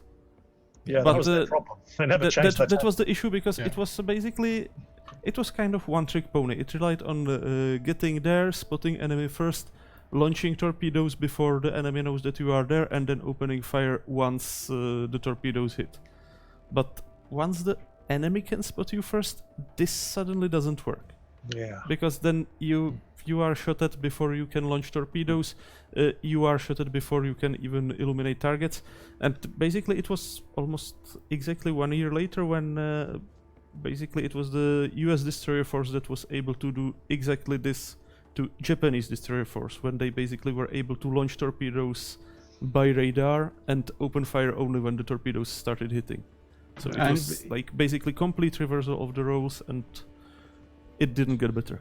It reflects a major difference in doctrine as well, because even pre-war, the Japanese were looking at this Kantai Kessen, the decisive battle doctrine. They wanted the whole conflict part of the war over and done with within a few months. So they didn't need multiple different types of tactics, because you'd only use the one tactic to cause a huge battle and then you win. And apparently at that point, just because you've won, the other side is supposed to give up. But It worked with Russians. It didn't work with Rome when Hannibal was going around. That was 2,000 years ago. I think they had enough chance to learn. But Land warfare, that's the domain of the army of the worst enemy. So that's true. Yeah, but with the US, even when they were looking at War Plan Orange, and obviously it's War Plan Rainbow 5 by this point, the US was thinking in terms of a lot longer campaign. They weren't thinking about an initial fight in the first few months that's going to decide the war. So even institutionally, the US had it pre-built in that, yes, we're going to fight. Yes, there will be wins, there will be losses. We will change, we will adapt, we will overcome. And shockingly enough, they did. So, last question that we have from the pre-submitted ones is from SFC Sabo, who's saying, how did airplanes play a role in the Japanese having the upper hand during this conflict, and how does that relate to airplanes having the upper hand in World of Warships? Well, I can't talk about how it relates to airplanes having the upper hand in World of Warships, because that's a can of worms I am not opening on this stream. But yeah, the Japanese used them. The Allies didn't. All of those Japanese cruisers had spotter planes. They launched them, and they spotted the American 2 cruiser flotillas from the air, and they waited until the right moment, and then they dropped flares on them. The Japanese gunners had trained meticulously to sight at and shoot targets that were being illuminated by airdrop flares. Again, this is all Japanese night fighting training that they conducted between the wars. They absolutely did use it, and they knew, or well, the Allies should have known that if they'd heard any aircraft overhead at night, and they did, but took no notice of it, they weren't going to be friendly. Yeah. And And additionally, obviously, the airplanes worked as a distraction. Like if the lookout has a plane circling overhead, he's going to think, what's happening there? What's happening? Oh my god, I'm being lit up. And the other thing is, it actually also represents another aspect of the failure of the command staff for Crutchley and such like during the preparatory part for this engagement. Because we've said obviously there were fires aboard a lot of the US heavy cruisers because the aircraft they had there caught fire. His force had over a dozen of their own scouting aircraft. Now, fair enough, they weren't trained to operate at night, but they had these indistinct and somewhat self-contradictory reports during the day of a Japanese force moving south. Yeah. He had more than a squadron's worth of scouting aircraft. He could have launched them and found out exactly what was coming for him and been ready, even with all the other factors involved. But he didn't. As far as I recall, he asked for, I think, Fletcher to launch some carrier scouts. No, it was who was he? It was somebody else, some American general who only had what was it? The Hudsons, the long-range maritime patrol aircraft, but he had to cover the entire South Pacific, and he only had like 12 aircraft. So he's asking someone else who's completely unable to fulfill his request, and you can almost imagine some of the crew going, "What's this thing? Why are we carrying this?"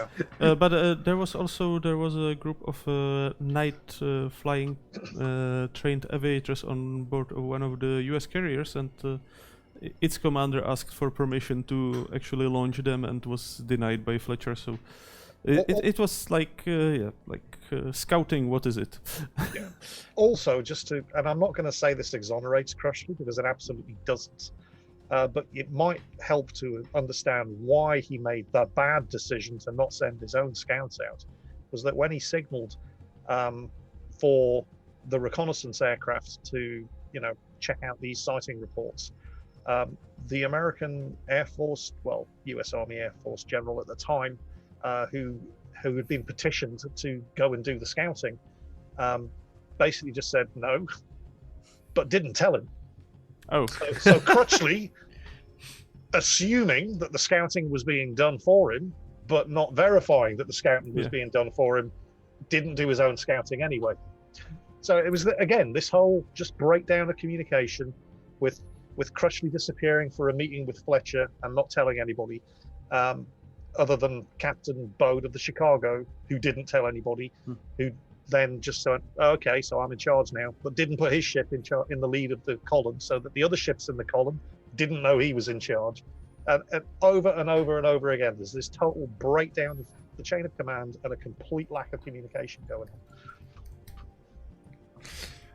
Okay, guys, so that brings us to the end of our questions. Now, we are technically out of time, but if you guys want, we can stick around for a few more minutes. There are two things I would like to do. First of all, I would like to encourage chat. If you have a few questions based on the things we've been talking about now, especially, please, now would be a good time to ask. And also, gentlemen, what's the topic for our next stream? I think we will have to check on our shortlist. We had because you know what? Well, because you know what we can do. We can actually ask chat. We can conduct a quick poll. If you give me the shortlist options, we can actually try and involve the unwashed masses. Let me search it on my phone because I had it somewhere here. Okay, while Taki looks, let's have a look if we can got some question. Otto is asking, would it have made any difference if the US Navy had any battleships present at Savo? I was hoping you were going to ask that question. I spotted it myself. Yes, it would have made a huge difference. They would have lost the battleships because they wouldn't have had any carriers.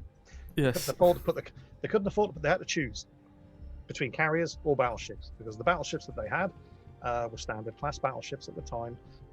Good ships, heavily armored, heavily armed, but incredibly slow.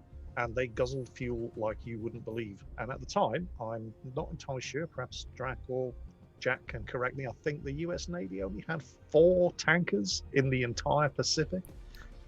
They had a number of tankers, but a lot of the tankers... Thank you for that information. Yeah, the majority of the tankers that they had in the Pacific were very slow, designed for basically shuttling oil between naval bases. They were not what they had a real shortage of. They couldn't refuel at sea.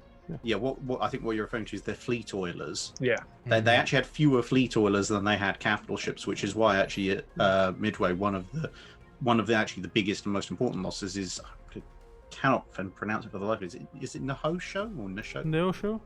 That one. But Coral Sea already. Was it Coral Sea? Yeah. Yeah. Coral Sea. I get confused, but they lose a fast fleet oiler Yeah. That's actually in some ways almost worse than losing as carrier, because it's all very well having other carriers. If you don't have your or battleships, if you don't have your fast fleet oilers that can keep up with the fleet and keep them going, your radius of action is limited to how far can we sail from Pearl Harbor. Yeah, At least until frankly, this the happens, biggest but that's later. damage that could have been done at Pearl Harbor would be probably sinking the Neosho there, because she got in the way as well. But okay, I have here the shortlist for September. By the way, Waste 88M says suggests Channel Dash. Yes, we probably will get to that. Okay, but, so wait. we I are need to basically set up this poll. So Yeah, give me a second. Next. Okay, topic. just to the channel dash. Generally, we are trying to keep the streams topical to the month. So not Channel Dash? I definitely wait. I'll check the dates just to be sure. But generally, we would definitely want to cover Channel Dash at some point in the future. But it would be February topic probably, because it was February 11 to 13. But for September on our shortlist is a what if scenario we didn't have yet. But what if the Operation Seelöwe, how would the naval part work, and why it would be terrible disaster? Spoiler alert. Number 2 is early Battle of Atlantic. And number 3 is Wait a second, I'm World struggling. War One topic, Operation Albion and the Battle for Moon Sound. So basically World War One fighting in Baltic, which isn't really that well known, but I quite like that Yeah. last one. Battle of the Atlantic. What was the last one? Sorry, I'm struggling. Moon last one Sound. was Battle of the Moon Sound, basically World War One Baltic. We haven't done any World War One yet. Yes. And obviously we know that more happened in September, but this is our shortlist of like 3 topics we kind Okay, of so chat, brainstormed. I'm And- going to give you 5 minutes to vote on this. If you're on Twitch, just vote. It should pop up on your screen. If you're not on Twitch, you should be on Twitch. I'm sorry. I don't and have I functionality see to a do this question, elsewhere. CDF712 on YouTube. Wasn't it mentioned that the Germans gave the Japanese Navy technology? If so, why didn't they give it to? Why did they give it to Japan while not giving anything to the Italians? I think the main thing here is that by the time they were giving the technology to Japan, the Italian Navy was mostly. It might have been already even after the surrender of Italy, but basically it was basically way too late for the Italian Navy to benefit from it. Yeah, they didn't have much Right. fuel oil left for operations apart from anything else. But yeah, I mean, the thing is, that you've got to remember that when it comes to things like what's effectively a radar warning receiver, the Allies have to have the radar. They then have to use it on the Germans. The Germans have to realize it's being used on them, develop their own detection and countermeasures, refine them, perfect them, and then have them available in enough numbers that they can afford to send a few over to Japan as examples. So it does take a little bit of a while, and even with that said, quite a lot of the Japanese and German submarines that are going to and from with these various technology transfers don't make it. Yeah, they're getting sunk.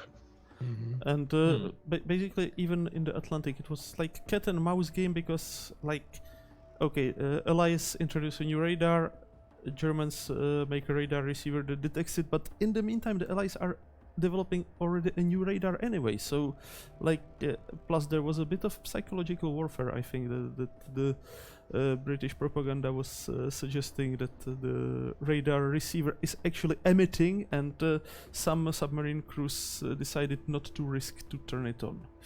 Okay. Reverend Bunny is asking, given the lack of experience with radar in the US Navy at the time and the chaos of the battle itself, would it have been any real help if they'd actually tried to use it after the start of the battle? I don't think so. I think there was, yeah. I think once the shooting starts, it's too late. Irrelevant. Yeah. Was the ships that had the radar? Was it the Bagley? And I can't remember the name of the other destroyer. Chicago actually Blue. did have had a fire control radar. I think of all the ships that had radar, the one that could have made the best use of it probably would have been Chicago.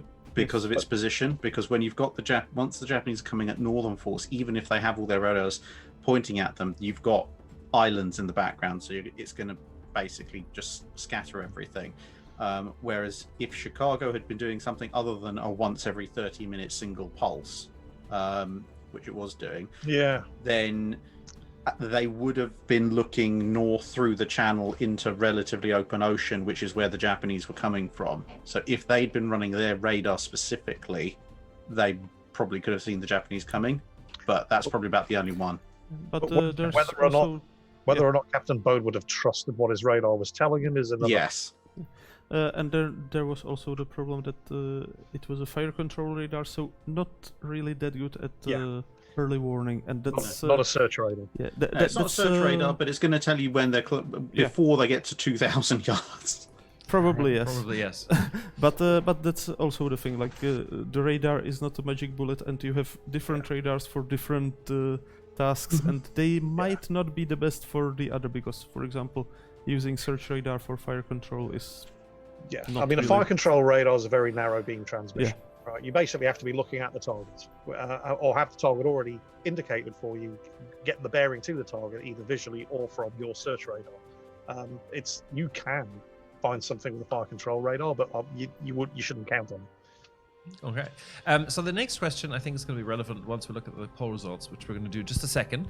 It's from Danimal for 1412. He says, can we get a reading list for good related books to upcoming Armchair Admirals? And yes, I think we can, because we have many people here who have read many books, and I'm sure they can recommend some.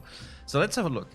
So before I look at the results, I haven't looked at all. Do we want to let chat decide the next topic, or do we want to just take this as under advisement? Well, we've got the short list. Well, we've pre-approved the short list, haven't we? Okay. So we're not going to be massively against any of those choices. It's not like they're going to vote for something really obscure.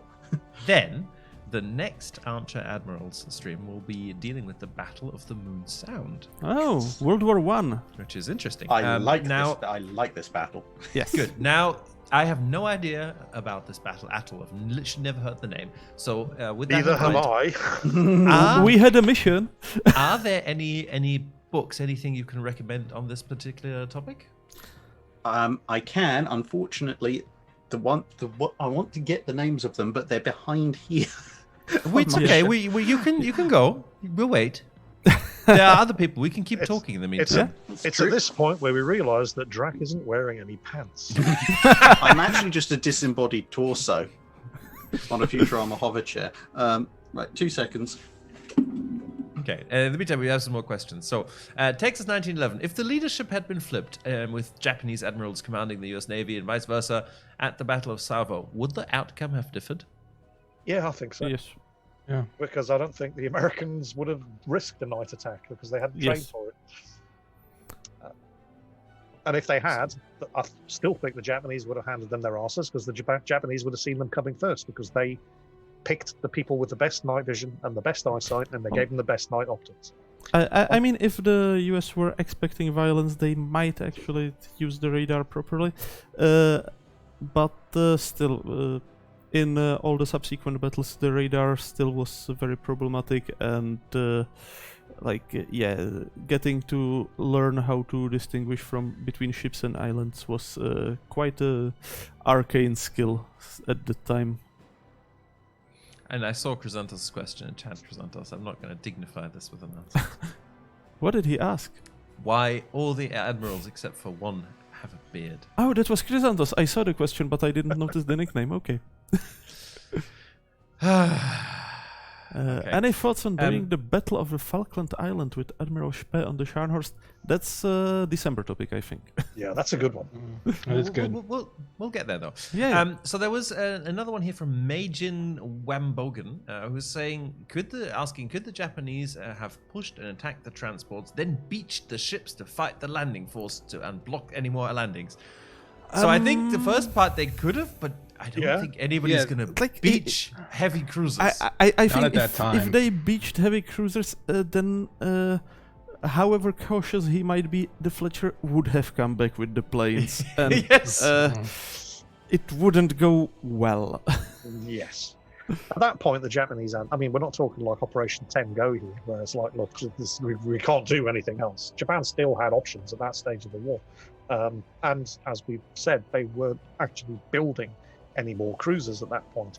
So they wouldn't have just thrown the cruisers away like that, not without very good reason. There's also here, Sabo Esp says, thinking of the Spanish Armada could also be a good episode. That's true, yeah. There's a question from TPEC Top 2.1, and it's similar to a question that appeared close to the beginning of the stream, but that got lost in the chat, obviously. Was the first Savo Island ever noted in the Japanese coded messages like the Midway messages? And I think it actually wasn't really, because at that time the Japanese finally finished the change of their code books, right? That I don't know the specific timing. Basically, I think the US lost the ability to read the messages at all slightly before Midway, and didn't regain it until some time passed. Right, I've never seen it anywhere saying that. Because basically that's another thing that's like, even if you have suspicion that someone is reading your codes, just making sure that you can switch to the new code books is a major logistical accomplishment if your forces are spread across basically quarter of the globe. Yeah, it's not something that happens overnight. It takes a while. Yeah. Oh, well, you would know, right? Yes. All right, I'm back. Oh. Right, so We saw. yes, Battle of the Moon Sound. These are possibly slightly more generalist because I keep all my scenario-specific books upstairs, and I'm not going to go up there at this point. But this is an excellent book for World War One, The Great War at Sea, Naval Atlas by Marcus Faulkner, introduction by Andrew Lambert, personal naval historian here of mine, and that has a rather lovely section on Operation Albion with map. Also Which is good. the Battle of the Moon Sound related. Look. Yeah. Can you give That's us like 2 sentences on, or 3 on what is the Battle of the Moon Sound, so people know what they're looking forward to? A good chunk of the German high seas fleet goes into the Baltic Sea to try and beat up a handful of Russian pre-dreadnoughts and fails horribly. How do you That screw sounds that up? interesting. They took the well- Nassau class with them, which are cursed. Yes, exactly. But yes, you've also got this one, From Imperial Splendor to Interment, German Navy in the First World War, because the Baltic campaign is actually quite an important part. Then, of course, Norman Friedman is, of course, going to get involved in this, fighting the Great War at sea. Mm-hmm. Kaiser's Battle Fleet, if you want to see some rather interesting pictures of how they managed to get Rhineland to run aground. Why don't you just plug my whole list? Yeah. Yes. Germany's high seas fleet in the First World War, Admiral Reinhard Scheer. That's always good. And this is less of a text-based one, but if you want to see, because the Germans did a lot of photographic and video documentation of the Baltic campaign, Imperial German Navy of World War One, and that one has, as it says, comprehensive photographic study. There's an awful lot of very nice photos in there if you want to see some of what's going on. Unfortunately, there's not an awful lot written about it from the Russian side that's available in English that I've been able to find.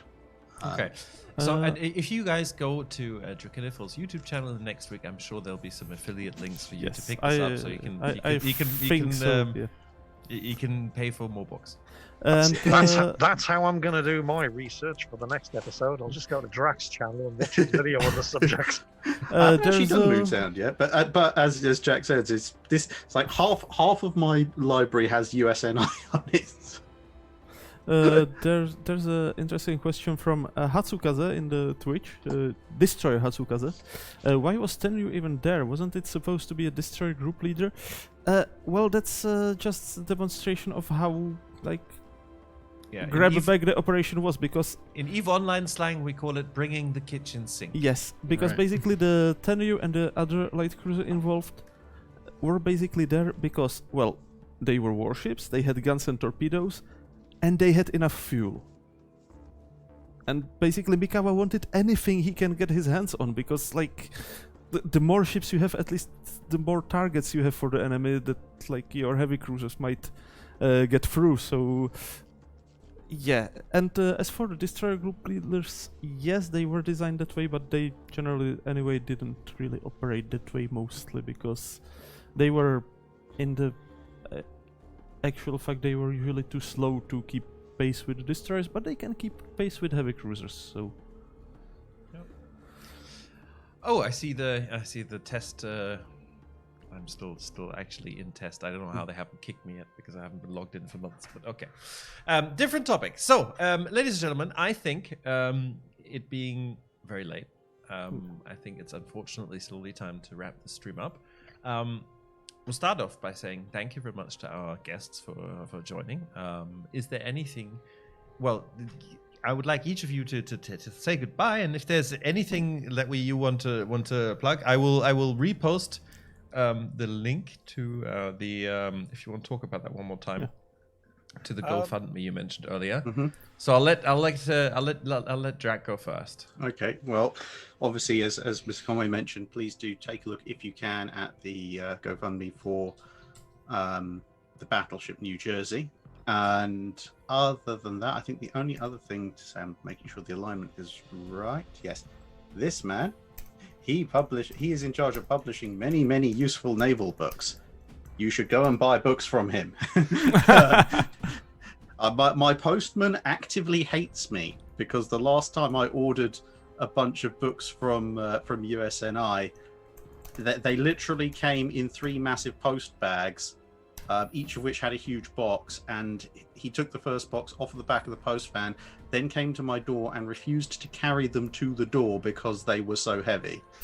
I ended up having to get a dolly cart to bring them in because just left them on the side of the road. Okay, that's okay, great. By the way, if you don't know, Drachinifel has an amazing YouTube channel under the same name, where you can learn everything you ever wanted to know about most ships. Go subscribe to him. Okay, so let's go to Jack next. So Jack works for this organization called USNI. They sell books. You can reach him at www.usni.org.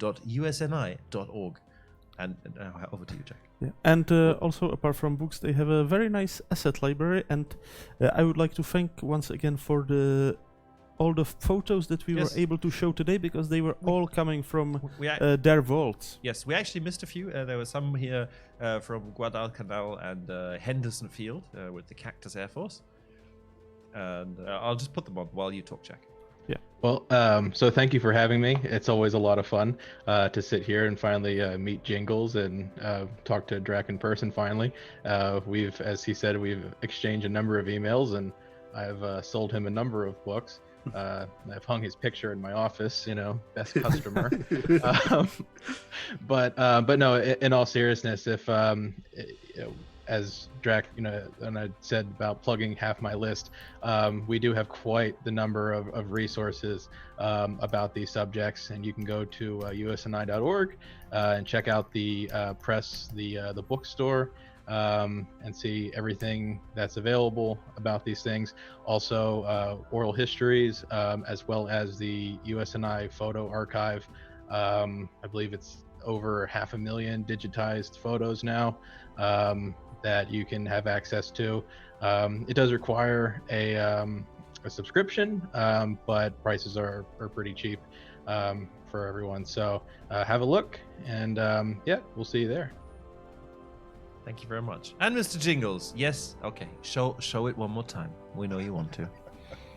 I'd like to give a shout out to Ken's Kebab House, because that's where I'm getting my dinner from right after this.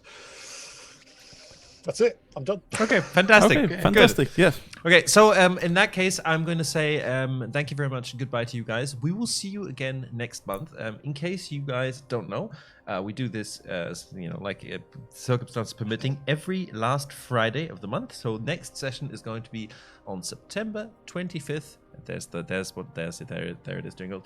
On September 25th, same time, same place, yes. And we are going to be talking about the Battle of the Moon Sound.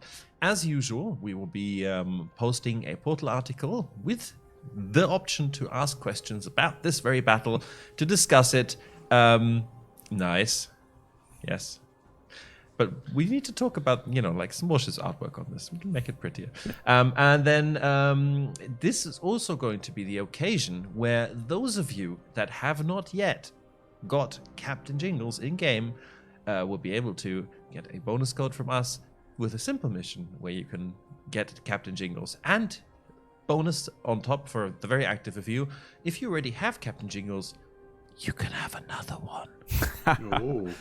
2 Clones. Jingleses. Attack of the Jingleception. clones. More jingles than any of you can possibly handle. Jingles Yes. now in stereo. Yes. So anyway, that's going to be good. So tune back in for that in September 25th. So say goodbye to you, and then we'll talk about some other things. So and bye, guys. Bye. Bye. Bye-bye, guys. Bye. And thanks Bye. for coming. Yes, you're invisible now. Okay. So chat. Now that we're here without our guests, one or two things to wrap up. Today is, of course, part of our Gamescom activity. Oh, you guys, by the way, you may leave if you want. You don't have to. I'm just saying, you're free to go, and hopefully all of you have gotten our Gamescom Twitch drop already. It is guaranteed for anybody that has watched at least 60 minutes, as long as you have your Wargaming and Twitch accounts linked, which you should do. If you're not sure how, look, there's a link in chat right here. Click on it, find out how. You have one more chance for this Gamescom drop tomorrow afternoon. We're going to be starting to stream at 4 o'clock Central European Summertime in German stream, guys, for Gamescom. It should be a lot of fun. So if you understand German, or if you just don't, just want to see us anyway, swing by. And one last special shout out for those of you who have managed to be in or happen to be in Prague tomorrow evening at exactly 6 o'clock local time. There's a window right there, right? From the 8th floor, we will be throwing torpedo plushies and t-shirts for people downstairs if there's anybody there to catch. Should be a lot of fun. Please do me a favor. Do not, under any circumstances, get run over by a tram. They say any PRs could PR, but I still doubt that Warships player got crushed by a tram while catching torpedo plushie would make for particularly favorable headlines. So let's please avoid this. You have been warned. The trams, they will not stop for anything. Yes. And other shout-outs. King of the Sea registration open today. So, get your mates, sign up for King of the Sea. Should be good fun. And I'm pretty much out of shout-outs. I think we need to, I'll find a target for our customary end of stream Okay, raid. so I'll use the time to thank you all for coming. I know there was a lot of comments and questions and discussions in the chat. I've tried to keep up with them, but there was just a lot of it. So if we didn't address your question today, don't despair. I guess your turn might come. The same goes for all the guys who submitted the questions in the questionnaire we published with the article.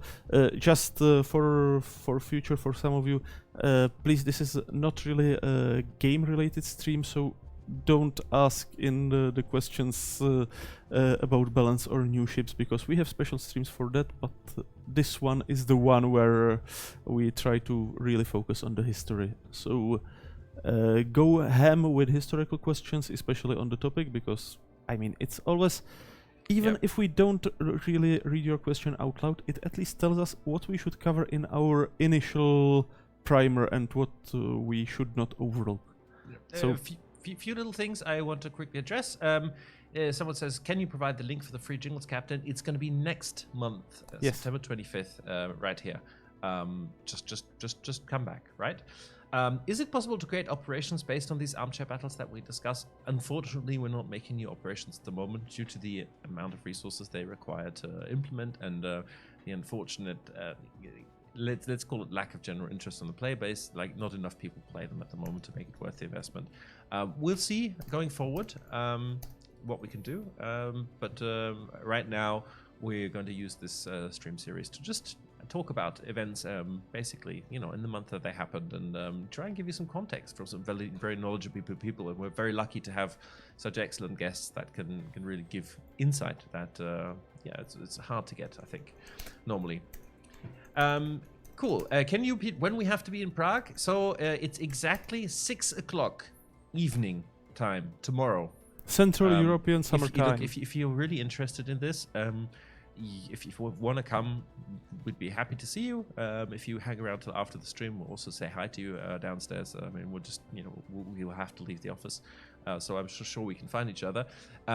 And if you go to our Gamescom article, I actually included a Google Maps link to the exact location.